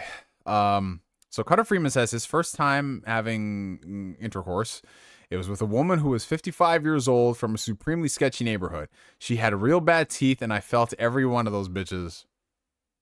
So it was like that one episode of SpongeBob where SpongeBob was just like on the candy bar and oh Jesus, poor guy. Yeah, Kat Dennings as well. 90 the fuck yeah. Listen, that's Cutter Freeman, you guys. That man, that dude Cutter Freeman. He been through all this stuff, so we didn't have to. Darkstar Angel just got back from work. Well, you came in at an opportune moment, my friend, because Cutter Freeman just told us about the first. Let me not scroll back. At least it wasn't dentures. Yeah, man. But still. He said there were layers too, bro. I don't know how that's possible, bro. Oh, God. Jesus, Cutter Freeman. My Lord. Did you get that checked out at least? I hope you got that checked out. But yeah, man, shout out to Nintendo, bro, for giving people what they want. Jim Ryan could never. Phil Spencer could never.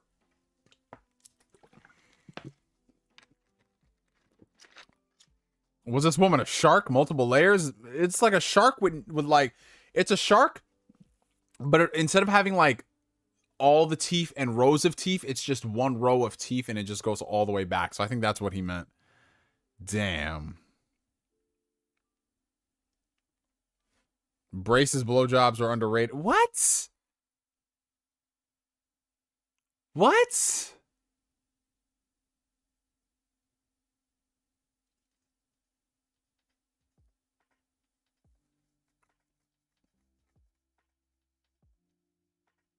Oh, okay. You know how I said that this is like a safe space for people to talk, and if there's only one opportunity throughout the week for us to just share, we need to be there for each other. I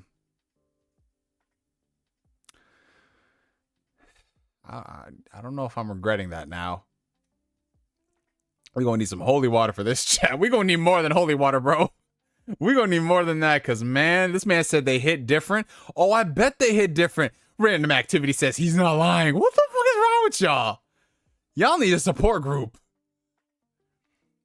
Y'all need a fucking support group. Yo. Neo about to start setting rules. The rules of the chat when you walk in. And then, no, you know what it is? We're gonna have Mexican Zoidberg and Cutter Freeman. And then, of course, you gotta have Don Otaku. We're just gonna have all three of y'all there on wanted posters. If, like, warning, if these people talk to you, just ignore what they say. Whatever they say, do the opposite. Battlefield Joe says, next you'll have someone acting like Chugga Conroy, saying out loud, wiggle your toes. Yo! Did you guys hear about that? And I know someone's gonna say, no, what happened? Oh, God. So, like, y'all know that Chugga Conroy dude, right? Apparently he was just outed as being like a real creep and what do they call it, like a sex pest, and he's got a big foot fetish, and he did a lot of wild shit with that foot fetish, and it's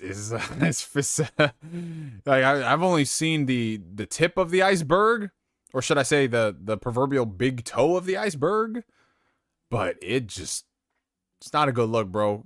YouTubers be normal, challenge impossible. Sometimes I just think to myself, am I the odd one out here? Because there's like every year there's more and more of these weirdos, dude. $5 super chat coming in from Don Otaku. What's the bare minimum power and features the Super Switch needs for you to be happy paying $400 for it? Okay. Let's talk about that for a second. Let's get our mind off of braces, blowjobs, and shark teeth, Shark Boy, Lava Girl. Holy. Okay. So there was I think it was like an analyst or something a couple days ago that came out talking about the Switch 2 and its potential features. How it might have like an 120 hertz screen, 8 gigs of RAM, a bunch of stuff. It's prompted a lot of people to talk about the specs of the Switch 2. Are they enough for what is going to be considered a current gen console? Is it underpowered? Is it gimped? I mean, me, myself, and I don't believe anything until the specs actually come out and we see what they are. But judging based off of that, the 120 hertz screen does seem a little unlikely because Nintendo is always behind the times when it comes to screen technology. I mean, when the Switch launched, it used a 720p screen when damn near every screen out there, even the cheapest smartphone, was a 1080p screen.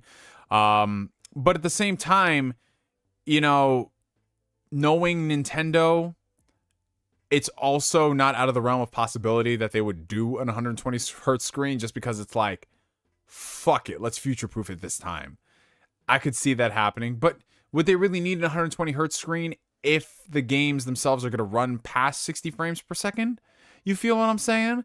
Like, that's a benefit if you have something like the Steam Deck where you can modify and make the game's module and you could adjust the settings where it can go past 60 frames at lower resolutions. But if not, I don't see them wanting to have a 120 hertz screen. Me personally, I would love them to have an OLED screen out the gate. That would be fantastic because, dude, I don't know if you guys have a Switch OLED or a Steam Deck OLED or anything that has an OLED device or a screen, but OLED is fucking sick, bro. Like, the colors are a lot crisper, the blackers are blacker. It's just hard to go back. Like, I remember I was at my girlfriend's house, and the night that we got Zelda, Tears of the Kingdom, we were both playing it together, and she had the regular Switch, like the launch Switch from 2017. Up until like a week prior, I had that, and then I upgraded to the Switch OLED. Not only was the screen real estate better because it had less bezels, but the screen quality, even though it was only 720p, the OLED screen was just so much crispier, bro. That's what I want more than a 120 hertz screen, I'm being honest. Because on a handheld device, me personally, I don't need the games to go past 60 frames. If Nintendo gives me all the games at 60 frames, even like the newest Zelda or whatever, I'd be happy with that, all right? But if it's just an LCD screen and it's 120 hertz, sure, but give an OLED screen would be much better, bro. Come on now. Come on, Nintendo. They got all this fucking money. I'll take an OLED 60 hertz screen over an LCD 120 hertz screen. I'm just being real. So yeah, there was that. There was a bunch of other stuff talking about the RAM. Now, here's the thing about the RAM. So a lot of people keep throwing out the RAM usage, like, oh, 8 gigabytes of RAM. That's how much RAM was in the PS4, and that console was 2013. Why are they putting 8 gigs of RAM in a Switch? So here's the thing. Again, we don't know the whole story behind the RAM. They're not going to use the exact, like, the RAM is just a number, right? If we're talking about the type of RAM, that's what matters more. If we're talking about what goes into architecture, that's what matters more, and how the games are going to run. It's not going to run exactly like a PS4 RAM did back in 2013. And then when you figure that this new Switch is going to use DLSS upscaling technology, the games are going to look infinitely better. So me, myself, and I, if it's going to be high quality, like, products that they're putting in the Switch, and it could help the games look better in the long run, then I'm fine with it looking weak and anemic on paper. It depends on how it's utilized. And like I said, saying it's just a number and, oh, the PS4 had this kind of RAM, like, dude, even on the Series S by comparison to the PS4, right? You know what I'm saying? Like, a lot of people say, well, look at the RAM usage on the Series S versus the older consoles and blah, blah, blah. But look at the quality of the RAM and what you're getting out of it and what you could pull off in some of those games by comparison. So it's not just a simple comparison between the two machines. So me personally, what I would want out of the Switch, I mean, I already know off the rip, the Switch 2, to me, is going to be primarily just Nintendo exclusives. Because of the introduction of the Steam Deck and the PC handheld market and how it's been progressing at a rapid rate in just the span of less than 2 years, to me, that is a much more viable alternative for my third-party games. So all of my indie titles, everything in my Steam library, having a Steam Deck and then getting a Steam Deck iteration, the Steam Deck 2, when that comes out in a few years, that's much more interesting and appealing to me than buying all of those third-party games on the Switch, just because of how Nintendo operates its ecosystem. And just in general, I love the idea of having my games, the settings being up to me. And being able to swap all of those settings on the Steam Deck is just a blessing. Like, you guys don't realize and understand how amazing of a device the Steam Deck is until you have it. Nintendo is not going to afford you those options, nor should they, because it's a closed off ecosystem. You know, if they give you performance variables and options, I think that would be awesome. But for me, the Nintendo Switch 2 is going to be an exclusive machine, which I do not mind. And if you're telling me that we could get Nintendo games, not necessarily, I'm just throwing this out there, do not take this as the gospel for a one-to-one comparison. If you're telling me that the next Monolith game could be on the level of a Ghost of Tsushima or a Horizon in terms of what they can pull off with the tech, you got to figure the Switch is basically just like a Wii U on steroids. That's all it really is, right? Now imagine we are so far removed from that tech, and now we have even more tech. What these Nintendo developers could be capable of, a Fire Emblem game, a Monolith Xenoblade game, the next Zelda, next Mario, it's fucking insane. And a lot of people don't realize, like, that's the biggest takeaway from this. Because Nintendo was running on Wii U-like architecture for the longest time, and now we're getting something so much better. Like, Nintendo games always punch above their weight, and now more so than ever. So it'd be great to see all those games running at better resolutions, better frame rates. I want to see how the backwards compatibility is going to be. Not in the sense that I don't think it's backwards compatible, but I want to see if it's like, do we have to wait for developers to make specific Switch 2 versions of their games? Or is it one of those things where if we release like a patch, the Switch 2 will run the games better? Because I would love to play a lot of the Switch games that I have now that are exclusive to the Switch on the Switch 2 and have them run at better frame rate or resolution, but I don't know what extra work it would take for them to do that. I really hope they don't make us rebuy all the same games, because that'd be fucking criminal to do that for just for me, a handful of games. That's stupid, because I already paid full price for them before, and now I'd have to pay even more money now on the Switch 2. That's crazy. But yeah, I'm excited. Like, so for me, it being $400, I don't mind it, because I always get my money's worth out of Nintendo exclusives, and the fact that they're going to be running so much better, hypothetically speaking, of course, I'm excited. And just Nintendo has just done nothing but deliver on the software front all generation, dude. So I just want them to keep at that and then also do more. I am a little worried, though, because now that they are somewhat in the modern era with this new technology, what is that going to do for their game development cycle, the budgets, all of those things? Because one of the benefits of Nintendo games being very profitable, Nintendo games being very consistent, Nintendo games not having a lot of issues, is that because they were designed with basically like a Wii U in mind, they didn't really have much of a scale or a scope. Now, with this new power, what's going to happen there? You know, there's more risks for a lot of the modern day issues that we see with PlayStation and Xbox games to happen with Nintendo titles. But that's just me in general, just talking about, you know, just issues in the video game industry. But I'm excited, man. I'm excited to see. Like, obviously, like, the things that they got to fix, the online needs to be revamped. Like, it's got to, come on now. Because we already know they're probably going to increase the price on the new version of the Nintendo Switch Online. So that's probably going to happen. But will they actually give us the things that we want? Make it a robust ecosystem? I don't think so, because Nintendo still targets kids. So the idea of them having a, God forbid, a messaging system and a party system. Nintendo is, you know what the thing with Nintendo is? Because they believe that every single parent thinks that the kids are talking to like people in jail when they play online. We're probably never going to get a proper messaging system or an online infrastructure. Like, and that's what's going to kill me, bro. That's what's going to kill me, man. I got to fucking message my friends and be like, instead of me just like turning on my Xbox and signing into Discord and hitting up my friends there, and my friends are cross-playing on their systems and I'm on my Xbox. Nah, Nintendo's like, nah, listen, we're going to give you this 42-digit friend code. We're going to make it even more difficult for you now. And you're going to, oh, that's another thing. Friend codes. I mean, they've already had this Nintendo Switch Online system. Friend codes are going to make a return? Oh, God. Oh, no. I don't know, man. I mean, it's just like there's a lot of things that get me excited, but at the same time, because it's Nintendo,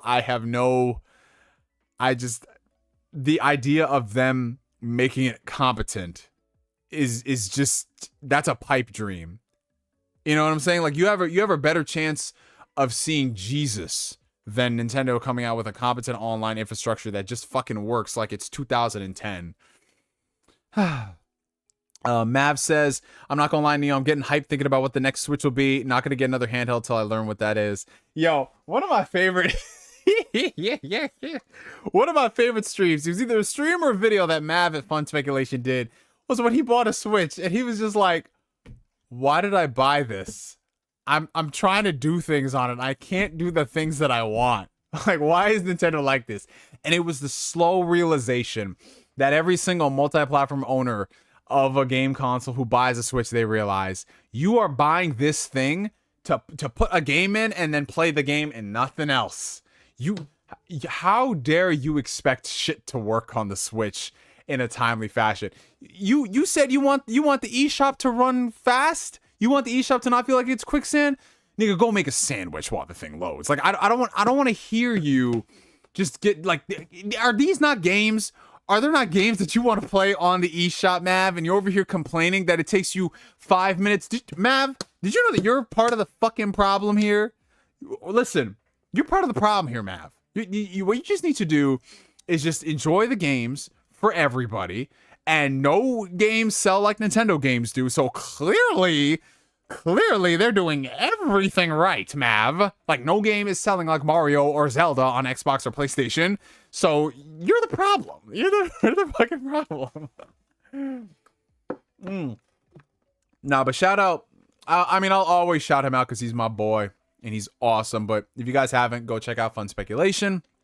My man does any type of podcast you can think of. This man does it. He does a podcast for the old age gamers. He does a podcast for the youngins. He does a podcast for Canadian kids. Like, he's very specific. Like, he does something for everybody. You want to talk about Game Pass having variety? No, my friends. That is for the Fun Speculation YouTube channel right now. Straight up, bro. Shout out to Mav. That's my guy right there. Man got that Schweppes TV static. Oh, absolutely. I'm not gonna lie, this is not my favorite flavor though. I thought it would be though. Raspberry lime. It's alright. The lemon lime flavor is crack, and I got one more in the freezer. But this right here, I opened it up this morning. It's gonna take me a while to finish, just because it's like, I don't chug it like the rest, man. Nah, man, but okay, Daniel Pack says, I bought a Switch to play Mario Kart with my girlfriend. We broke up about 2 months later. I barely touched this since. That was almost 2 years ago. Jesus. Oh, man. But you know what? You know what, Daniel Pack? You still here, man. You still here. You thriving. You getting to the money, man. You know what they always say, bro? They hate to see a penguin from New Jersey winning, bro. But you gonna win. You gonna win, man. And don't worry. Like, we can, whenever we get these game nights popping, we can all play Mario Kart. You know, I'll be in 8th place. But, you know, listen. It's the thought that counts of getting the homies together and carting. We ain't playing no foam stars though. I'm not gonna foam up another man. I'm not doing that. I know that's how some of y'all get down. You know what I'm saying? But not me. I ain't foaming up no man. Don Otaku's like, oh, but you'll spray ink on a Squid Kid though. Absolutely I will, because I myself am a Squid Kid, so it's age appropriate. It's age appropriate. Did you see that Dave Filoni organized the screening of Godzilla -1 at Lucasfilm? With the director present? Allegedly, he's a big Star Wars fan and loved to get a call to direct a movie. I did see that. I like that. But this is why I'm not excited for it, Reed94. Also, by the way, shout out Reed94. I didn't say hello to you. What's up, bro? My problem is this. If they're going to let him work on a movie, is it going to be a Yamazaki Star Wars production? Or is it going to be a Lucasfilm committee production that Yamazaki has like a couple of touches on? Because that's my biggest deal. Like, I need it to be different. I need all these Star Wars projects to be different and not look like an assembly line. That's what Star Wars needs. It needs these type of unique visions to flourish. The best I could see him working on a project is something like Star Wars Visions or some shit like that, man. Because at least those are different. You know what I'm saying? But if you're going to tell me that first off, is that movie even going to get made? Let's just be real about life for a second. The amount of Lucasfilm, I don't believe any of these Star Wars movies are going to be made until they are out in theaters and I can buy a ticket for it. And even then, I have second thoughts. Like, they have like 4 different Star Wars movies in production. We'll see what happens. We'll see. We'll see is all I'll say. Don Otaku says, I dumped my girl a week before the Switch came out. Yo, that's a true Nintendo fan right there. That's a true Nintendo fan. Yo, this man Don Otaku, are you telling me that this man Don Otaku, this man Don Otaku told his girl, you know what he said to his girl when he was about to break up with her? He was just like, listen, it's time to switch it up. I was like, Don Otaku, what? That man said, are we gonna have a problem?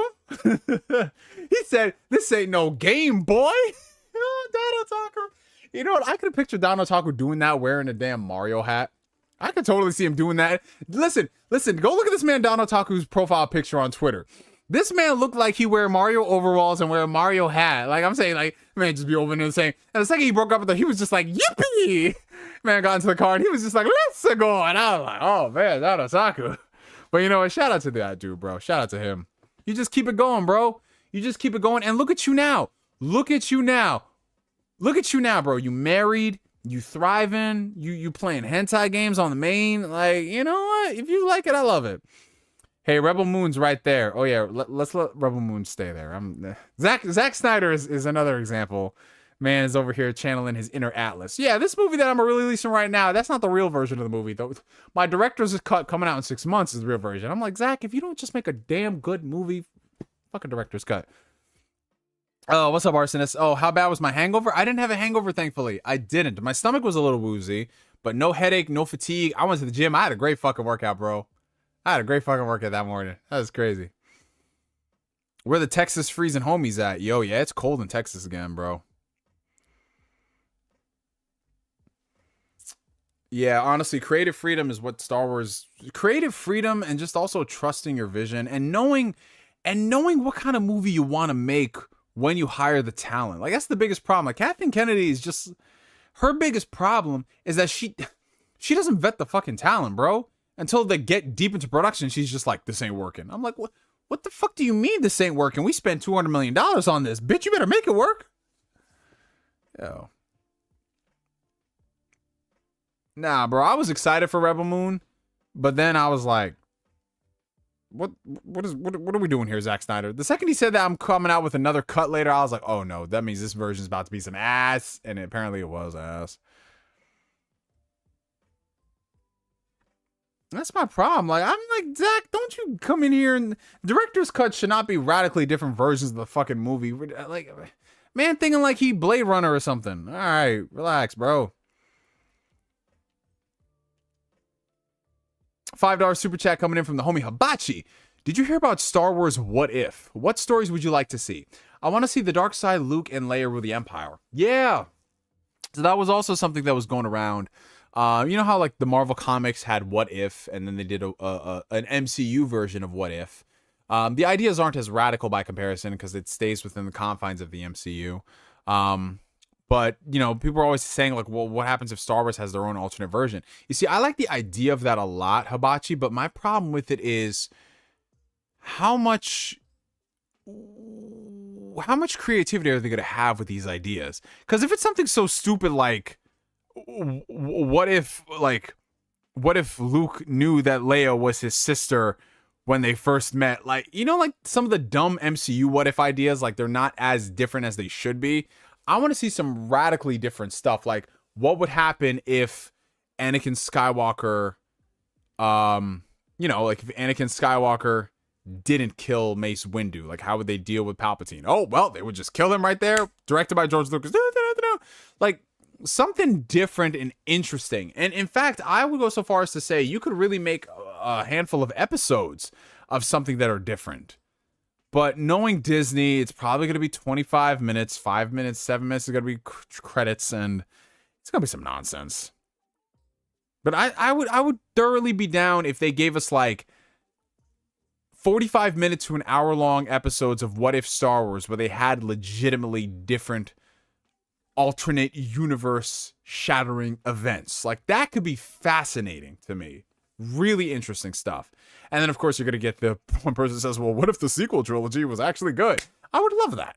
I would love if it was consistent. You know what I'm saying? But, you know, listen.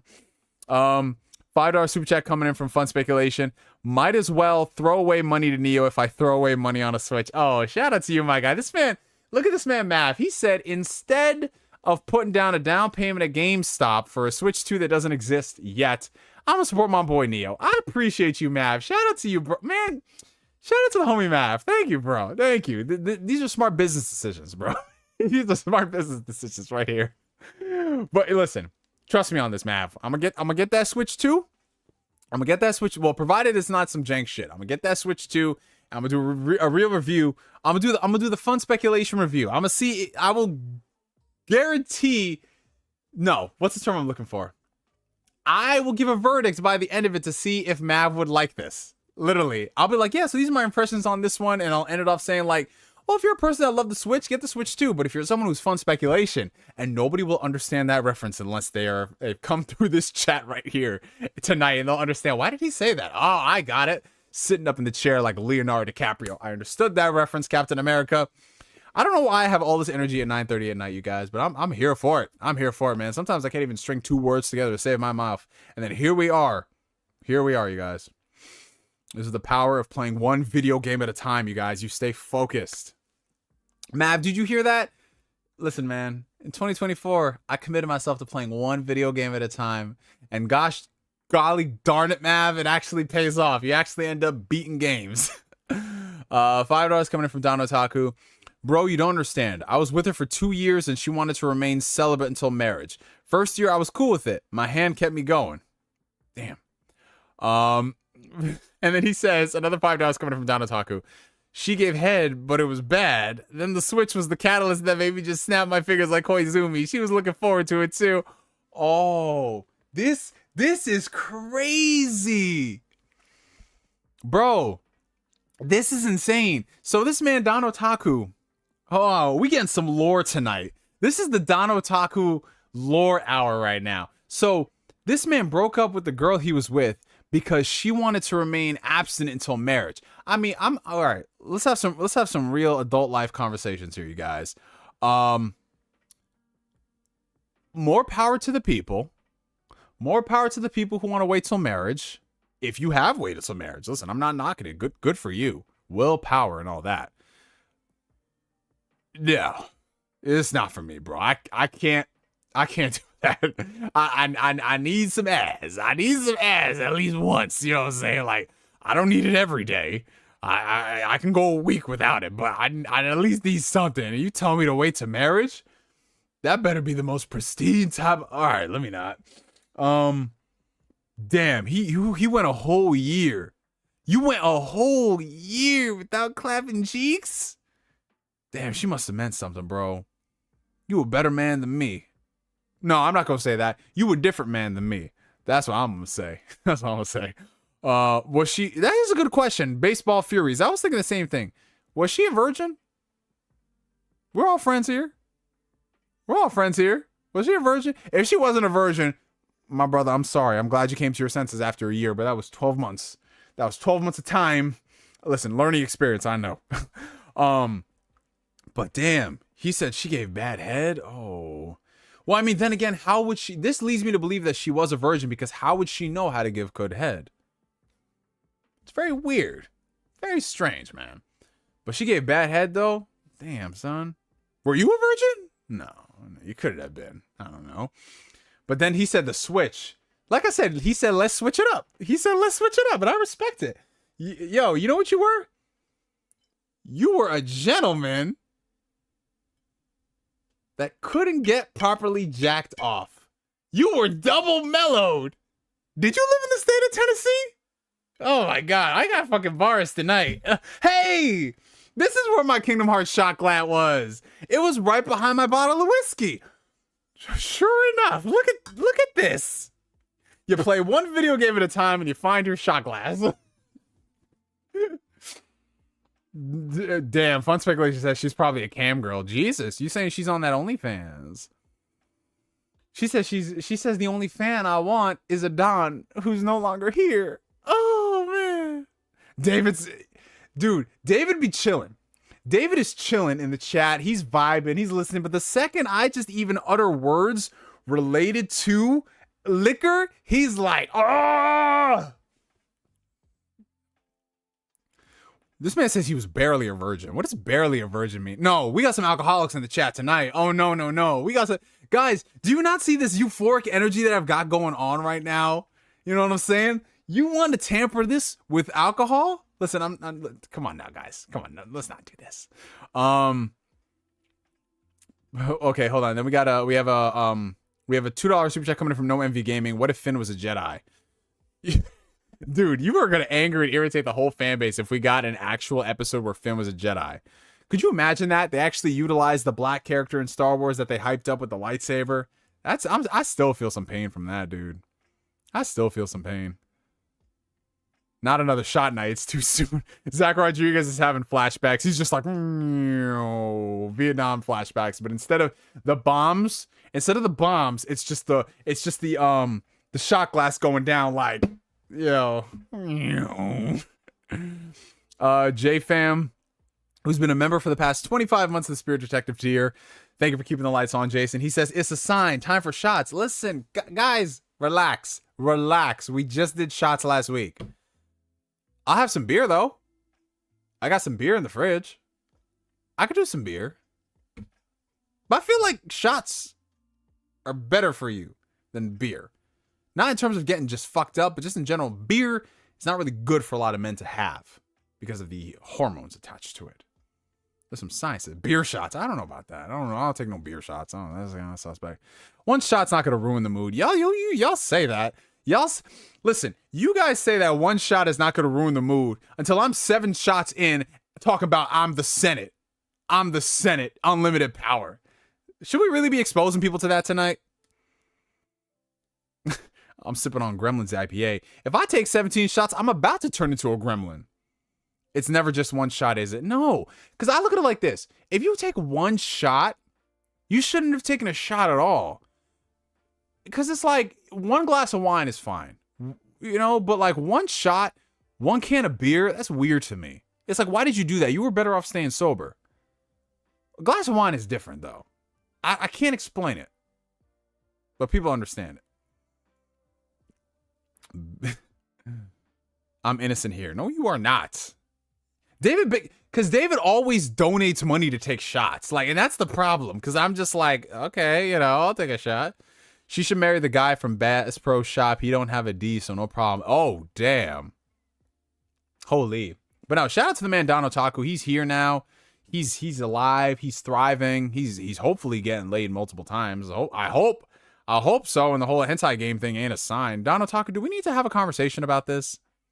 This is just all right. Okay, I need an honest to God question. I have a question for you guys.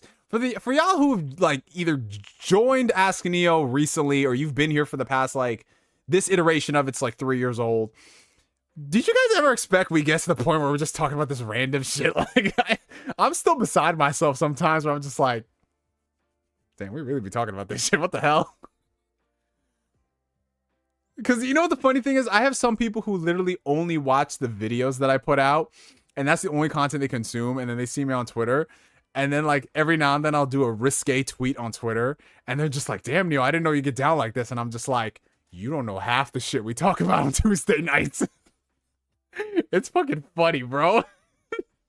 Because as soon as we talk about this, we'll just get back to like some real shit, like we just like, yeah, man.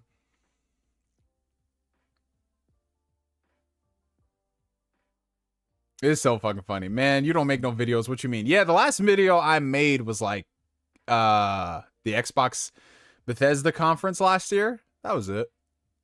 Yeah, man.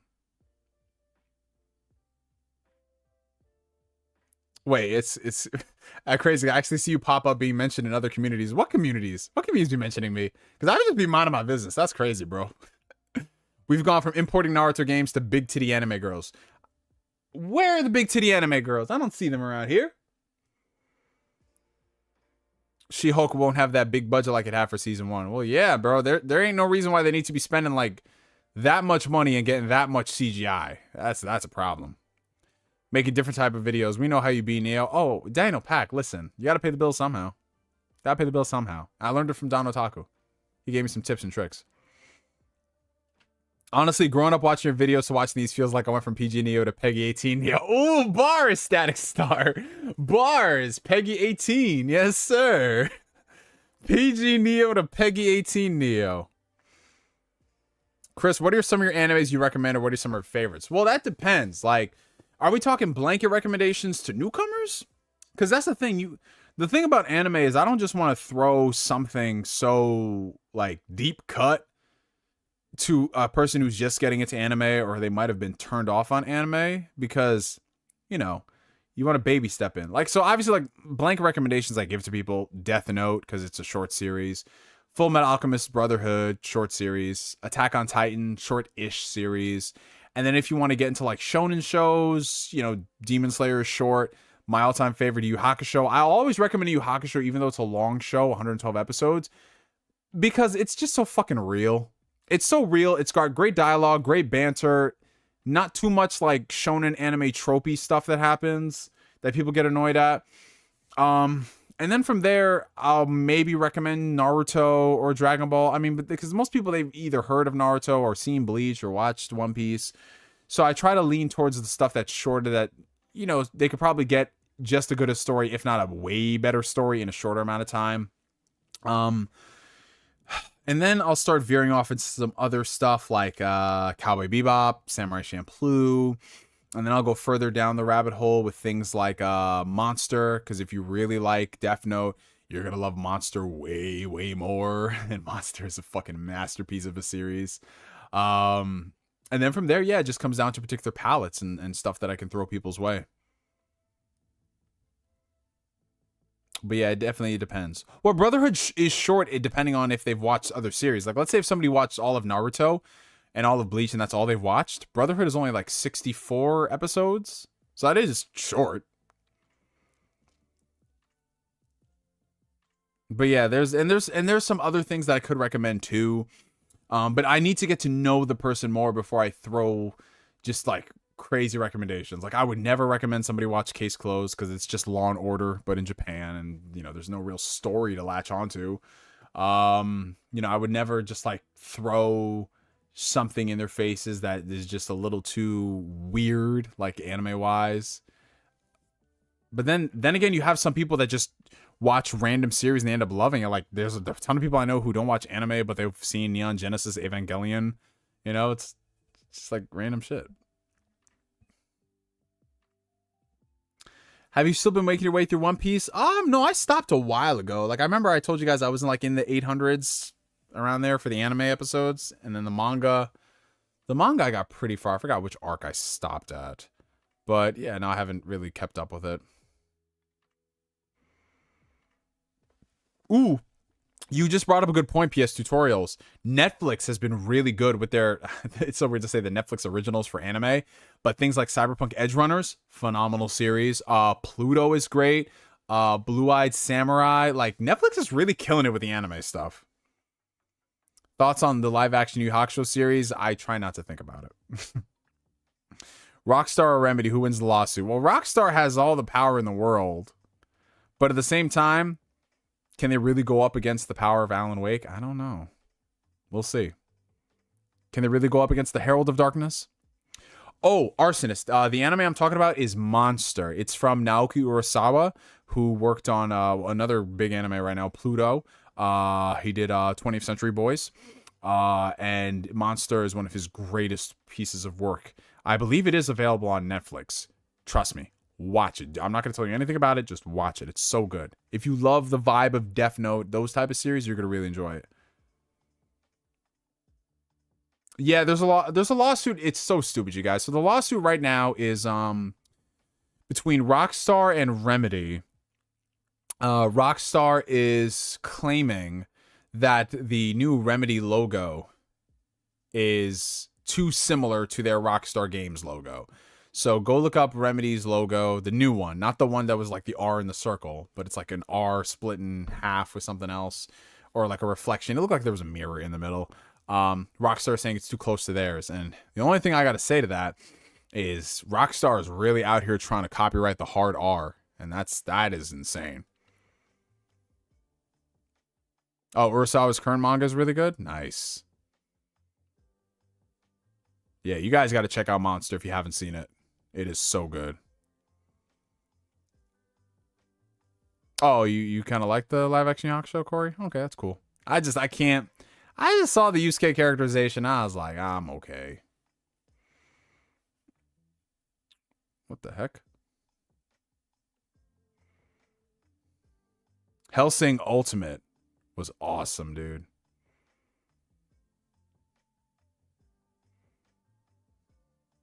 Yeah, I'm telling you, see, Monster's dope. And I try not to recommend too much shonen stuff to people, just because, not saying it's all shonen, but unless you have something that is like, not a disruptor, but something that's just got its real own identity and it's legitimately good, like Jujutsu Kaisen is really good. And you know me, guys, I'm not really too big on shonen these days, but I really enjoy Jujutsu Kaisen, all right?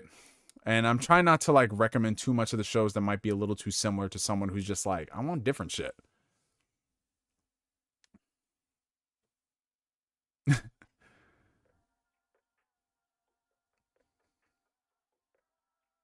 Code Geass is another really good one too. Code Geass is the series that I recommend to people like, you really like Death Note, but you didn't like how it ended. Well, here's Code Geass.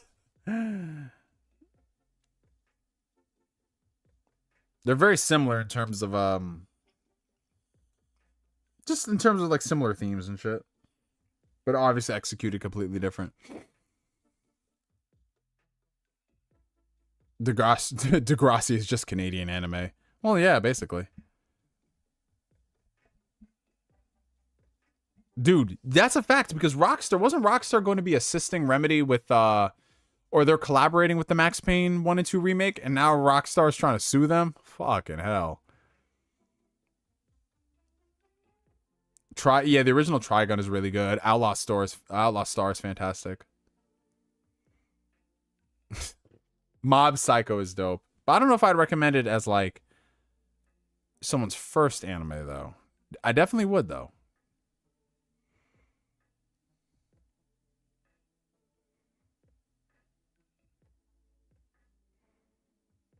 Oh, brother.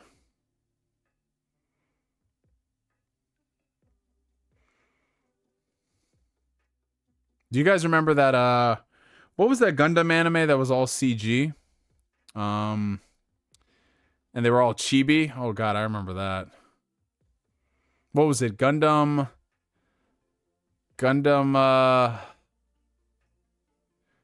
something. Oh god.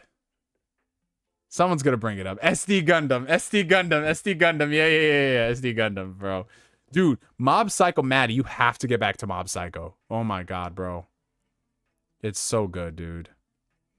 And by the time it ends, you're just so sad because it's like, it ends on a good note, but it's like, this is it, bro. It's one of those series that really does not overstay its welcome. I mean, we didn't get it all a lot. You know, it's only 3 seasons, but it just came, it did its thing, and then that was it.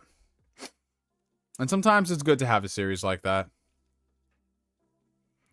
$5 coming in from Don Otaku. I start all newcomers on High School DxD or redo of the Healer, and if they don't like it, that means anime wasn't for them. Pathetic peasants. I'm surprised you didn't say High School of the Dead. Matrix boobies for the win, sir. Neo, are you gonna cop that Berserk 97 Blu-ray that just dropped? Yes, I'm excited for that. I just need Discotech to put out the release date for the Digimon the Movie Blu-ray. I need that. I need to pre-order that, bro. But yeah, a proper release of of Berserk 97 is awesome. Yo, yeah, I remember that SD Gundam show, bro. Iron-Blooded Orphans, that Gundam show that shit was awesome. That was like the last recent Gundam media I watched. Cause before that, I watched Gundam Seed, G Gundam, Gundam Wing, a little bit of that SD Gundam. That shit was weird. Oh, speaking of other shows, it's not related at all, but yo, y'all remember Cyborg 009? Y'all remember that? Oh, what y'all know about Cyborg 009 though? I'll never forget, like, I was like, oh my god, the main voice of the guy in this show is Ty from Digimon. That brings me back.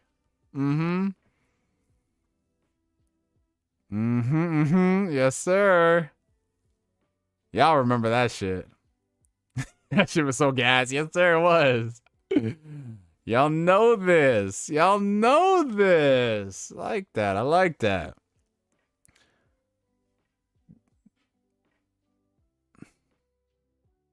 Yeah, there's a lot to Cyborg 009. Yeah, they had an OG version and they had the newer one. Yeah, that is Joshua Seth. I'm currently playing Witcher 3 for the first time. Oh, my man, you in for some greatness. You are in for peak RPG experiences. The DLC for that game, bro. Once you get to... Dude, I'm telling you. Once you get to the DLC, the main game is amazing, but once you get to the DLC, you are literally going to look at so many other games that come out and you're just like, why the fuck is this DLC running circle around full game releases? Dude, the DLC for that game has got like one of the best villains in all of gaming, man. And the way that they set it up, oh my god, the way that they set up that villain, dude. Because the main villain is in the base Witcher 3 game, but you don't fucking know it like that. Oh God, so good. Yeah, Don Otaku don't know about that because you know Don Otaku just he can't. The Witcher 3 is just too much of an adult game for him. He couldn't handle adult conversations that don't involve saving white women from castles.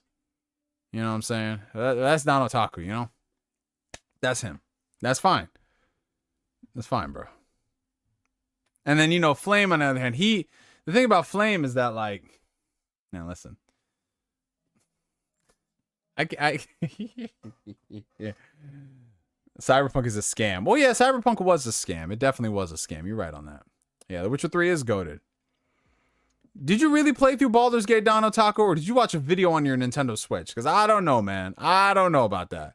Starting to have some questions. Yeah, Kory, he is mad about that, bro. He is. Zack Rodriguez was $1.99 super chat. How's the combat in The Witcher? My friends hate it. It's not terrible. It's playable. It's not the... All right, so here's the thing. If you're playing The Witcher and all you're doing is just spamming the sword attack, you ain't going to get far and you're going to hate the combat. But when you start mixing in potions and you go up against certain enemies that actually require you doing research on them, the combat is fine. It's not as good as it should be, because that's just something that CD Projekt Red does not have a good grasp on, combat. But it's fine. You can get through the game just fine. It's not, you know, it's fine. And you just power through the rest of the game. It's fine. Like, I'm not like looking at that shit like, oh, it's not. But people say that shit, man. I don't understand it. It's not mid. It's not fucking mid. All that, man. Flame is just mad. Flame is just mad because more people love Tales of Arise than Scarlet Nexus. Which I'm sorry. I'm sorry that's the case. It's not my fault. Oh, God. Daniel Pack, et tu, brute? Et tu? Why they never give out awards for best DLC? Because if they did, The Witcher 3 Blood and Wine would have won Game of the Year in 2016 instead of Overwatch. Isn't that just so funny? I know it's because we were in a different era, but like Overwatch winning Game of the Year was hilarious, and then now everyone just hates Overwatch. That's funny to me. Nah, Kory Grimford, you ain't missing much of Scarlet Nexus. It's fine. It's fun. The combat's fun. Story is whatever. You know what I'm saying? Resident Evil 4 Separate Ways is literally better than the main game. What? Better than the OG Resident Evil 4? That's crazy, bro. But I've heard good things about the DLC. You ever get back to Cyberpunk? No. We're doing one game at a time, you guys. There's a P in Cyberpunk, so I can say this. The only P I'm worried about is Persona 5 Royal. Rest in peace to ARMS. I'm waiting for the sequel, Legs. Speaking of Bamco, are you copping Tekken 8? No. I'm not a big fighting game fan. Y'all know that. My boy is copping, my boy just, he bought Street Fighter 6. I think he said he's buying Tekken 8, but like, I don't, like, I'll play them for like 5 minutes and then that's it, you know? No, we don't need ARMS 2 on the Switch. I have Sea of Stars downloaded on my Xbox. I have that. And I've heard really good things, but like I said, there's no P in Sea of Stars, so I can't make that joke again. Neo, what are your thoughts on Spider-Man 2, the game? If you're talking about Insomniacs, overall, I enjoyed it. I thought it was a solid game. The story was not as strong. The actual narrative was not as strong as the first game or Miles Morales. I feel like the story took a couple of steps back. It just jumbled way too much in terms of telling Peter's story, telling Miles' story, having Kraven, having the symbiote, having Venom. It was very, very overstuffed. It was kind of like a better version of Spider-Man 3, but still not as good as it should have been. It should have been the story of 2 games, but they crammed it into 1. The combat is the best. The combat is so fucking fluid. Exploring the world, traversing through the world is phenomenal. It's incredible. But my biggest problem is that even though it improved upon the predecessors, there's not a lot of stuff to do once you finish the game. Like when I thought I was diving into Spider-Man 2 on the PS5, we'd get more side missions. We would get more interactions with Peter's Rogues Gallery. We would just have more dynamic shit happening. And we didn't get that. We had really good side missions with Wraith going through and fighting the Flame. That stuff was awesome. But then that was it. And everything else was just like bullshit. Go clear this area out. Go catch these drones. you know, go help the death girl, go help the gay boyfriend, like go.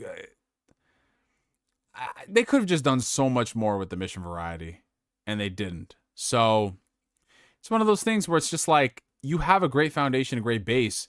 Why isn't there more to do in this game? And you guys spent how many years working on it? So it's like, there needed to be more in this game, and there should have been more for a PS5 sequel built from the ground up.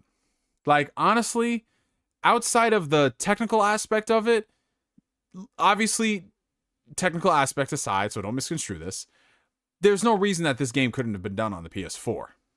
Like, when you take away the fast travel, when you take away the just how much better the combat is, this is still a PS4 game in a sense. And that's what bothers me, because we could have been getting so much more. And that's the crazy part about it. Like, if you're telling me I have to wait another 5 years for Spider-Man 3, and it's going to be exactly the same as this, I'm disappointed. I don't get it. I just, and it's so funny the music stops because it was over.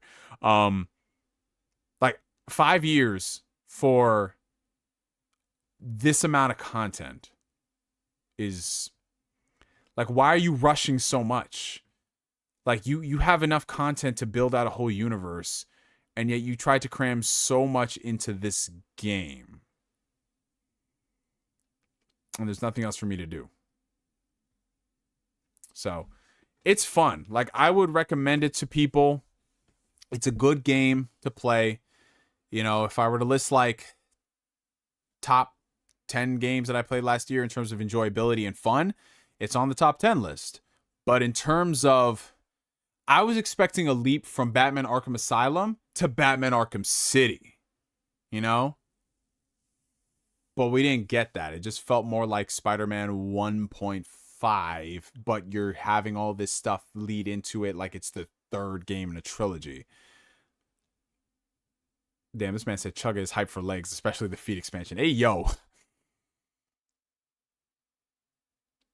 Have you played Itsuchi 2's Ultimate Clash Ninja demo? It's a fan game that is essentially Gekta Ninja Tyson special combined with Tyson Force roster. No, I have not played that, but I'm interested. That looks pretty good. Dude, I really want to play Star Ocean, the freaking Star Ocean R. I really want to play that shit, bro. But there's too much shit to play. Like, guys, looking at the list off the top of my head, right? Persona 5 Royal is going to get beat. And this is not counting the new shit. Persona 5 Royal, Star Ocean, Octopath Traveler 2, Sea of Stars, Cyberpunk, and the Phantom Liberty expansion. You know, eventually I want to finish Starfield. And that's just off the top of my head, all these fucking RPGs that I want to play. It's just too much, man. It's too much, bro. Yeah, Black Cat shouldn't have been in the game. She didn't really do anything. She didn't. I mean, it's a good time. Are you playing Infinite Wealth sub or dub? Kory Gryffindor, my brother, for as long as you've known me. Is that a serious question, my guy? And I gotta finish Baldur's Gate 3, too. Jesus. I put like close to 10 hours in Baldur's Gate 3, but I was just like, I need to finish other shit before I go back to this. Yeah, we playing that shit subbed. Oh, shout out to the homie Steel Rain in the chat. My guy. What's going on, my brother? How you doing? He comes in, he's just doing all caps, subbed. You know me, my guy. You know this. You know this. Subbed is the only way for the Like a Dragon games. I know Yakuza Like a Dragon, that game had a good dub. Judgment has good dubs. But with the recent casting of Kiryu, we play that shit subbed, exclusively subbed. We don't even switch the language to hear what that shit sounds like. But shout out to KG Tang as Ichiban. He killed it. He killed it. Yes, sir. You talk about the one and only Neo, but what about the one and only Steel Rain? Steel Rain over there, coming at y'all every single Saturday with the homie Pong Soul. Yes, sir. Every single Saturday, I'll be listening to these guys when I'm on my way to the gym. I heard Steel Rain, you hyped for that Pal World, right? I'm ready for that shit, man. Pokemon with guns, I'll fuck around with it for like 5 hours. And I'll be like, yeah. Are you excited to Are you looking forward to Insomniac's Wolverine? Oh, yeah, absolutely. As weird as this shit sounds, the leaks got me more excited for the game. Oh, yeah. You know what the funny thing is? Do you guys remember there was like that contingency of people who would say you could play the Final Fantasy VII Remake without playing Final Fantasy VII? And when I first played the game, I was like, yeah, totally. And then when you get to the final act, I'm like, how do y'all say this? How do y'all say this? They are not going to understand any of the significance about why Rebirth is so fucking exciting and interesting if they didn't play Final Fantasy VII and explored the rest of the Final Fantasy VII anthology, you know? The universe, if you will. What is Naughty Dog doing after Last of Us 2 remaster? Shit, Last of Us 2 remake? I mean, come on now. You know how this goes. Power World's about to be lit. I'll try it out. That's the benefit of fucking Game Pass, baby. Because I got it on my PC and my Xbox. Yo, Rebirth is coming out in like less than 2 months, you guys. Less than 2 months till Rebirth drops. Dude.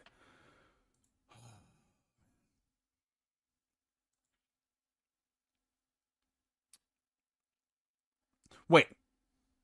Rebirth comes out on what? The 29th, right? They're launching that shit on a Thursday? Bro, game releases are so weird now. I remember games always used to come out Tuesdays. And then Nintendo games were special because they came out on Sundays. Now games are coming out on Tuesdays, Fridays, Sundays, and now Thursdays? That's crazy. That's crazy, bro. You know, I'm not gonna front though. Just because of my current work schedule, I miss games coming out on Tuesdays. Because I'm always busy during the weekends. This man Don Otaku is sleep about Rebirth. Man, listen, Don Otaku, you don't know nothing about these. These are big boy games. These are big boy games. Don Otaku's over there. Man, Don Otaku. Let me not. Yeah, man, that Rebirth is gonna do numbers for Square Enix. That thing is gonna go crazy. But wait, if a Thursday midnight launch for Rebirth, wouldn't that mean it comes out Wednesday night? You feel me? That's crazy. It comes out on a Thursday. But nowadays, with digital launches, you can just launch it whenever you want. Like, didn't God of War Ragnarok come out like on a Wednesday or some shit? Looking forward to Final Fantasy 16 on PC. Oh yeah, the 60 frames per second version.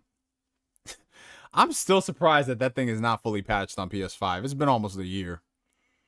Wednesday, 9 p.m. Pacific Standard Time. I will play that shit Wednesday at midnight. Hey, take care, B-Rex Media. Good luck on your test tomorrow, man. Calculus was a fucking bitch. I failed that shit like twice. Physical media for life. Yeah, bro, it's tragic. That game gonna drop on PC, and I really hope, because they're taking their time with the PC version, they said, so that's gonna be sad if they release 16 on PC and it's just it has 60 frames and the PS5 version don't. Oh, they're gonna do a Final Fantasy 16 remaster? Don't doubt it.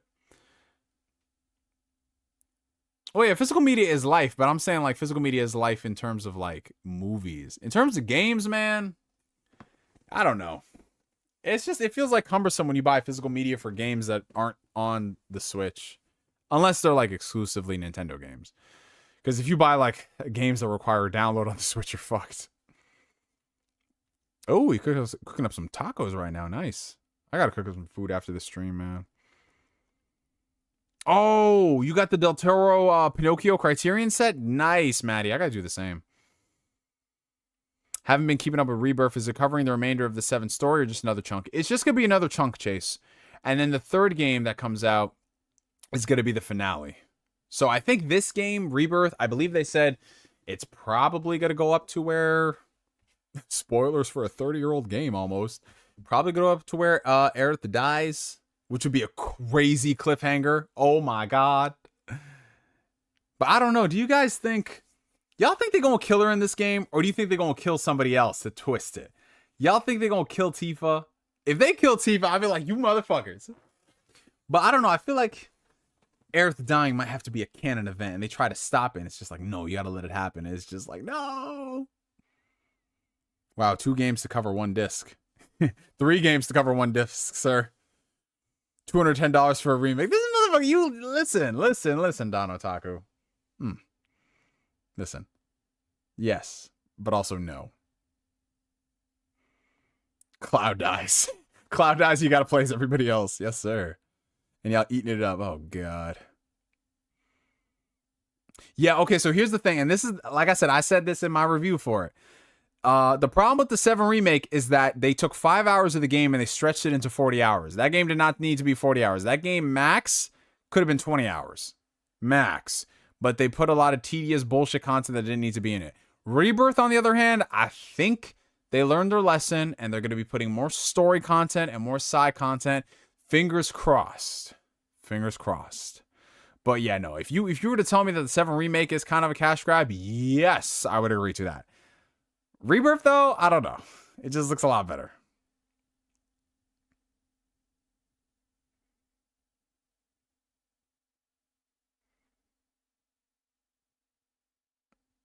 Like here's the thing, and I remember I said this in my video. This whole experiment and this project and why I'm so excited about it is predicated on whether they stick the landing with Rebirth and then the 3rd game, which is going to be... What is the 3rd game probably going to be called? We have Remake, Rebirth. They can't use Reunion because they already did that for Crisis Core.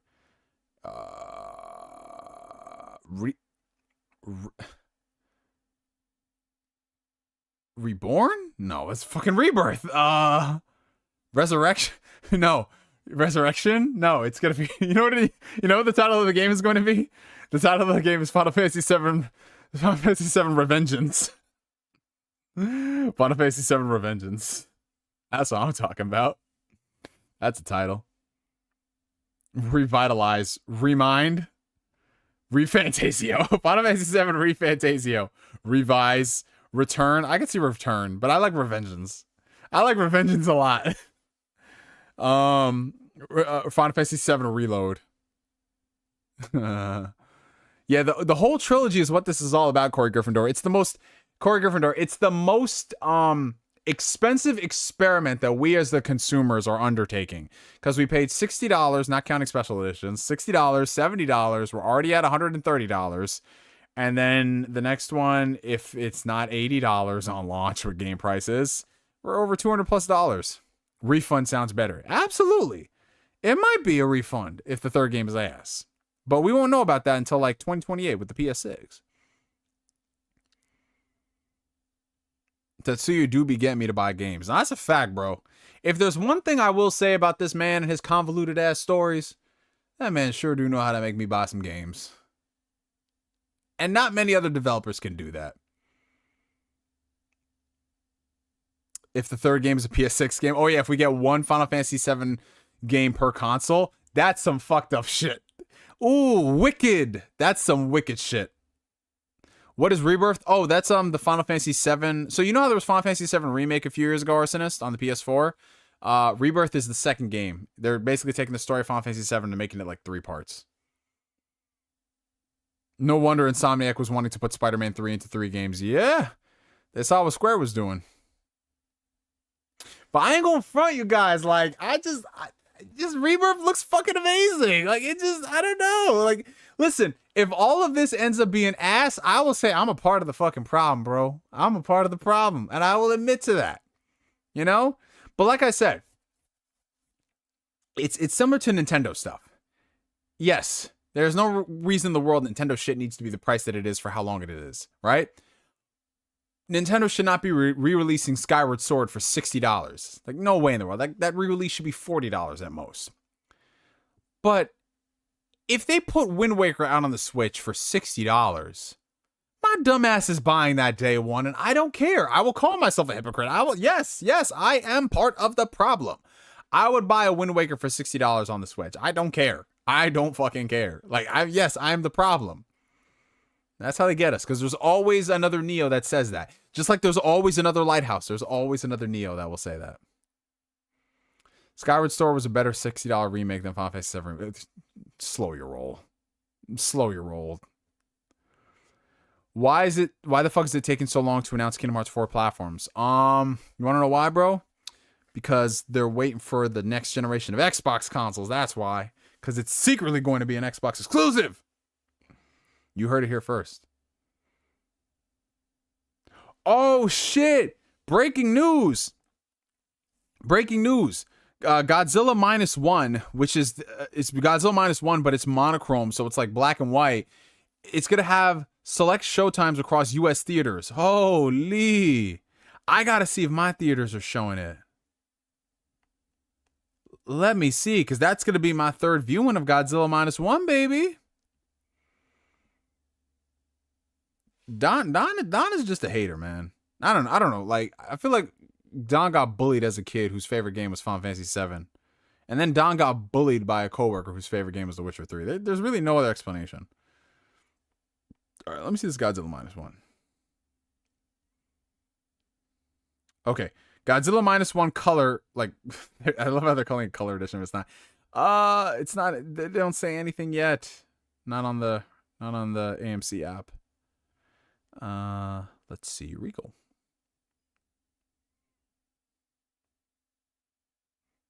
Nothing yet. Godzilla -1 color. Getting bullied at work is crazy. Yeah, but listen, you know, it is what it is. And some people, they learn from it, but then Don Otaku, he turns that into his villain arc story.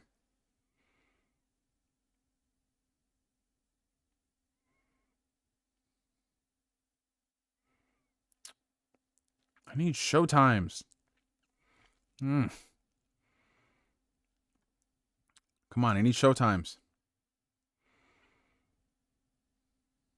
Give me showtimes. Come on. No, it's not.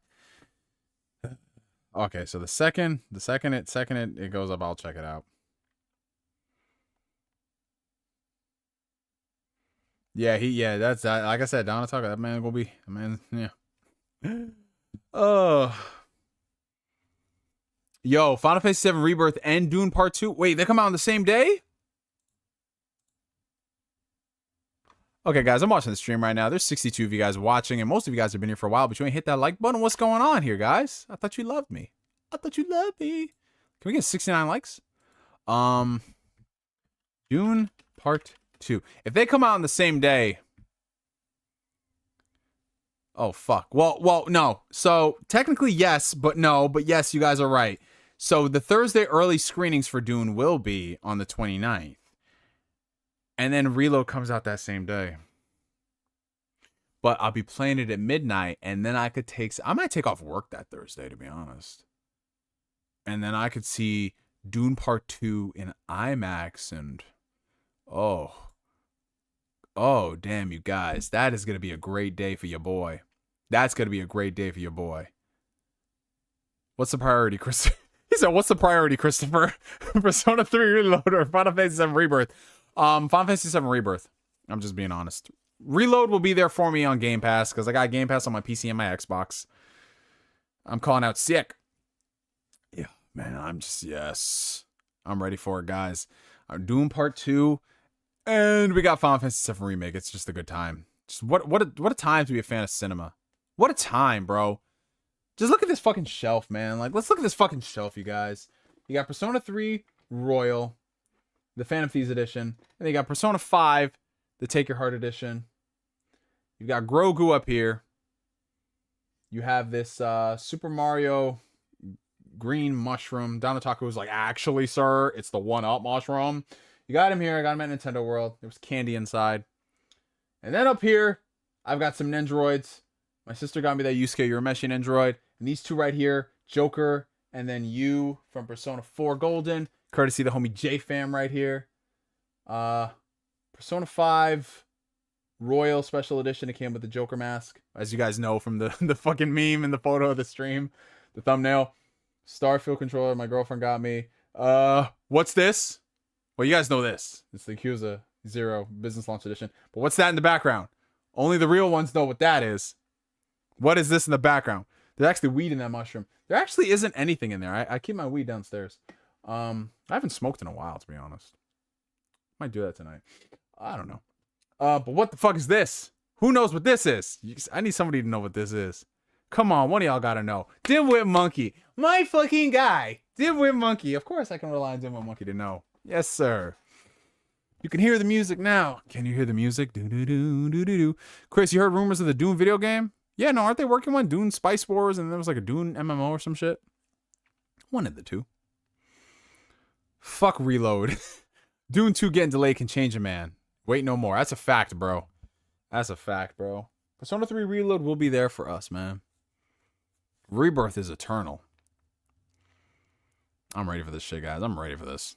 Every stream is going to end off with me saying, I'm ready for this shit, bro. Call of Duty. Duty! I can't wait to see this Godzilla -1 again. No, Don is too prideful of a man. Don said he would rather jerk off with sandpaper than play The Witcher 3 again.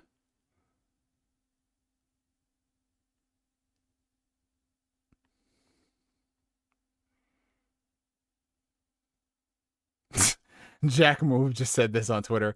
He said he did a 5.5-hour stream of Alan Wake 2. I'm over 20 hours into the game, and I still haven't fucking beat it yet. Also, some of these puzzles, the devs need to be jailed. It's Jesus. Jack Move is my guy. He's so funny.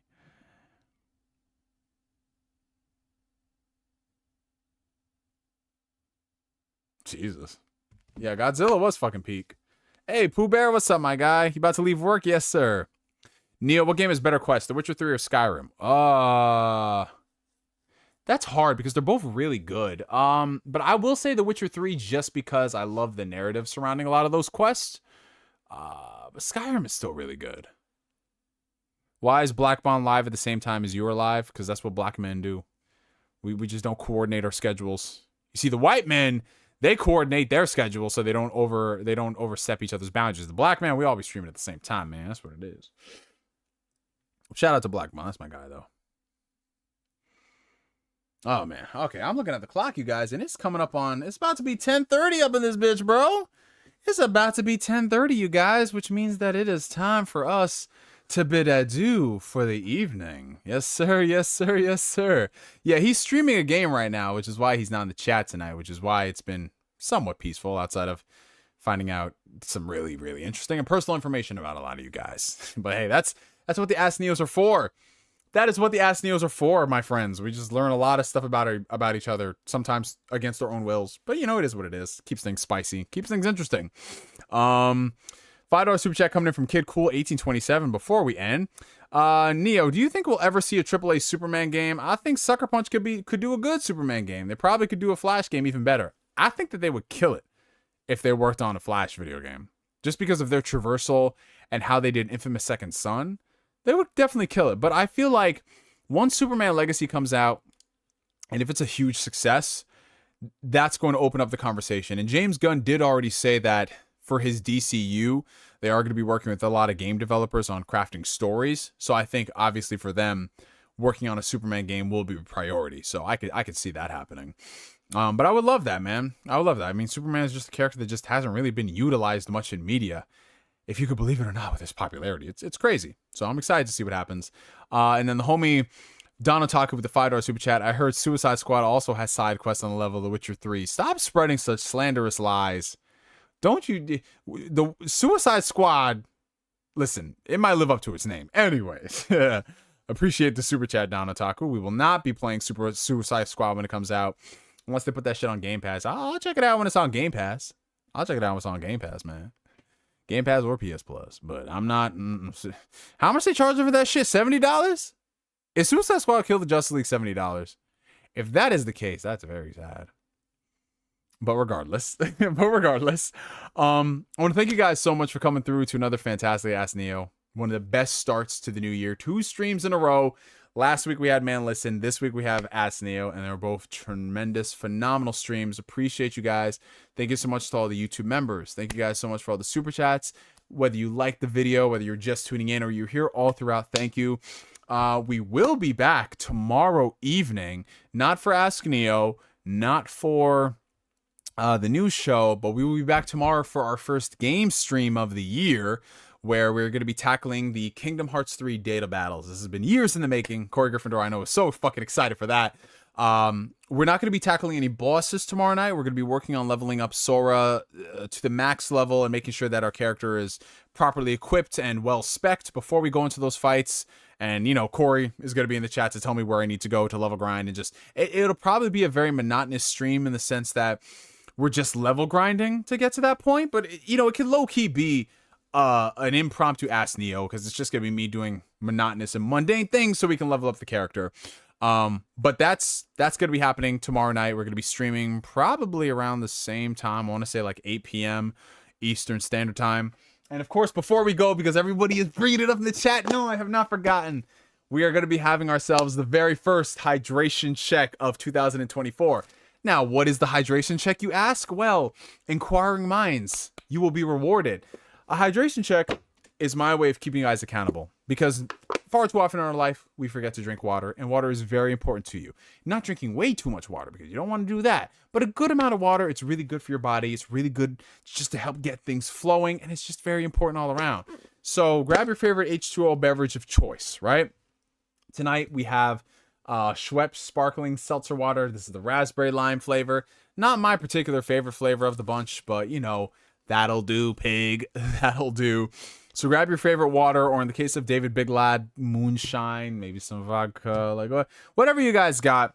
On the count of 3, we're going to have ourselves a hydration check. So on the count of 3, 1, 2, 3, hydration.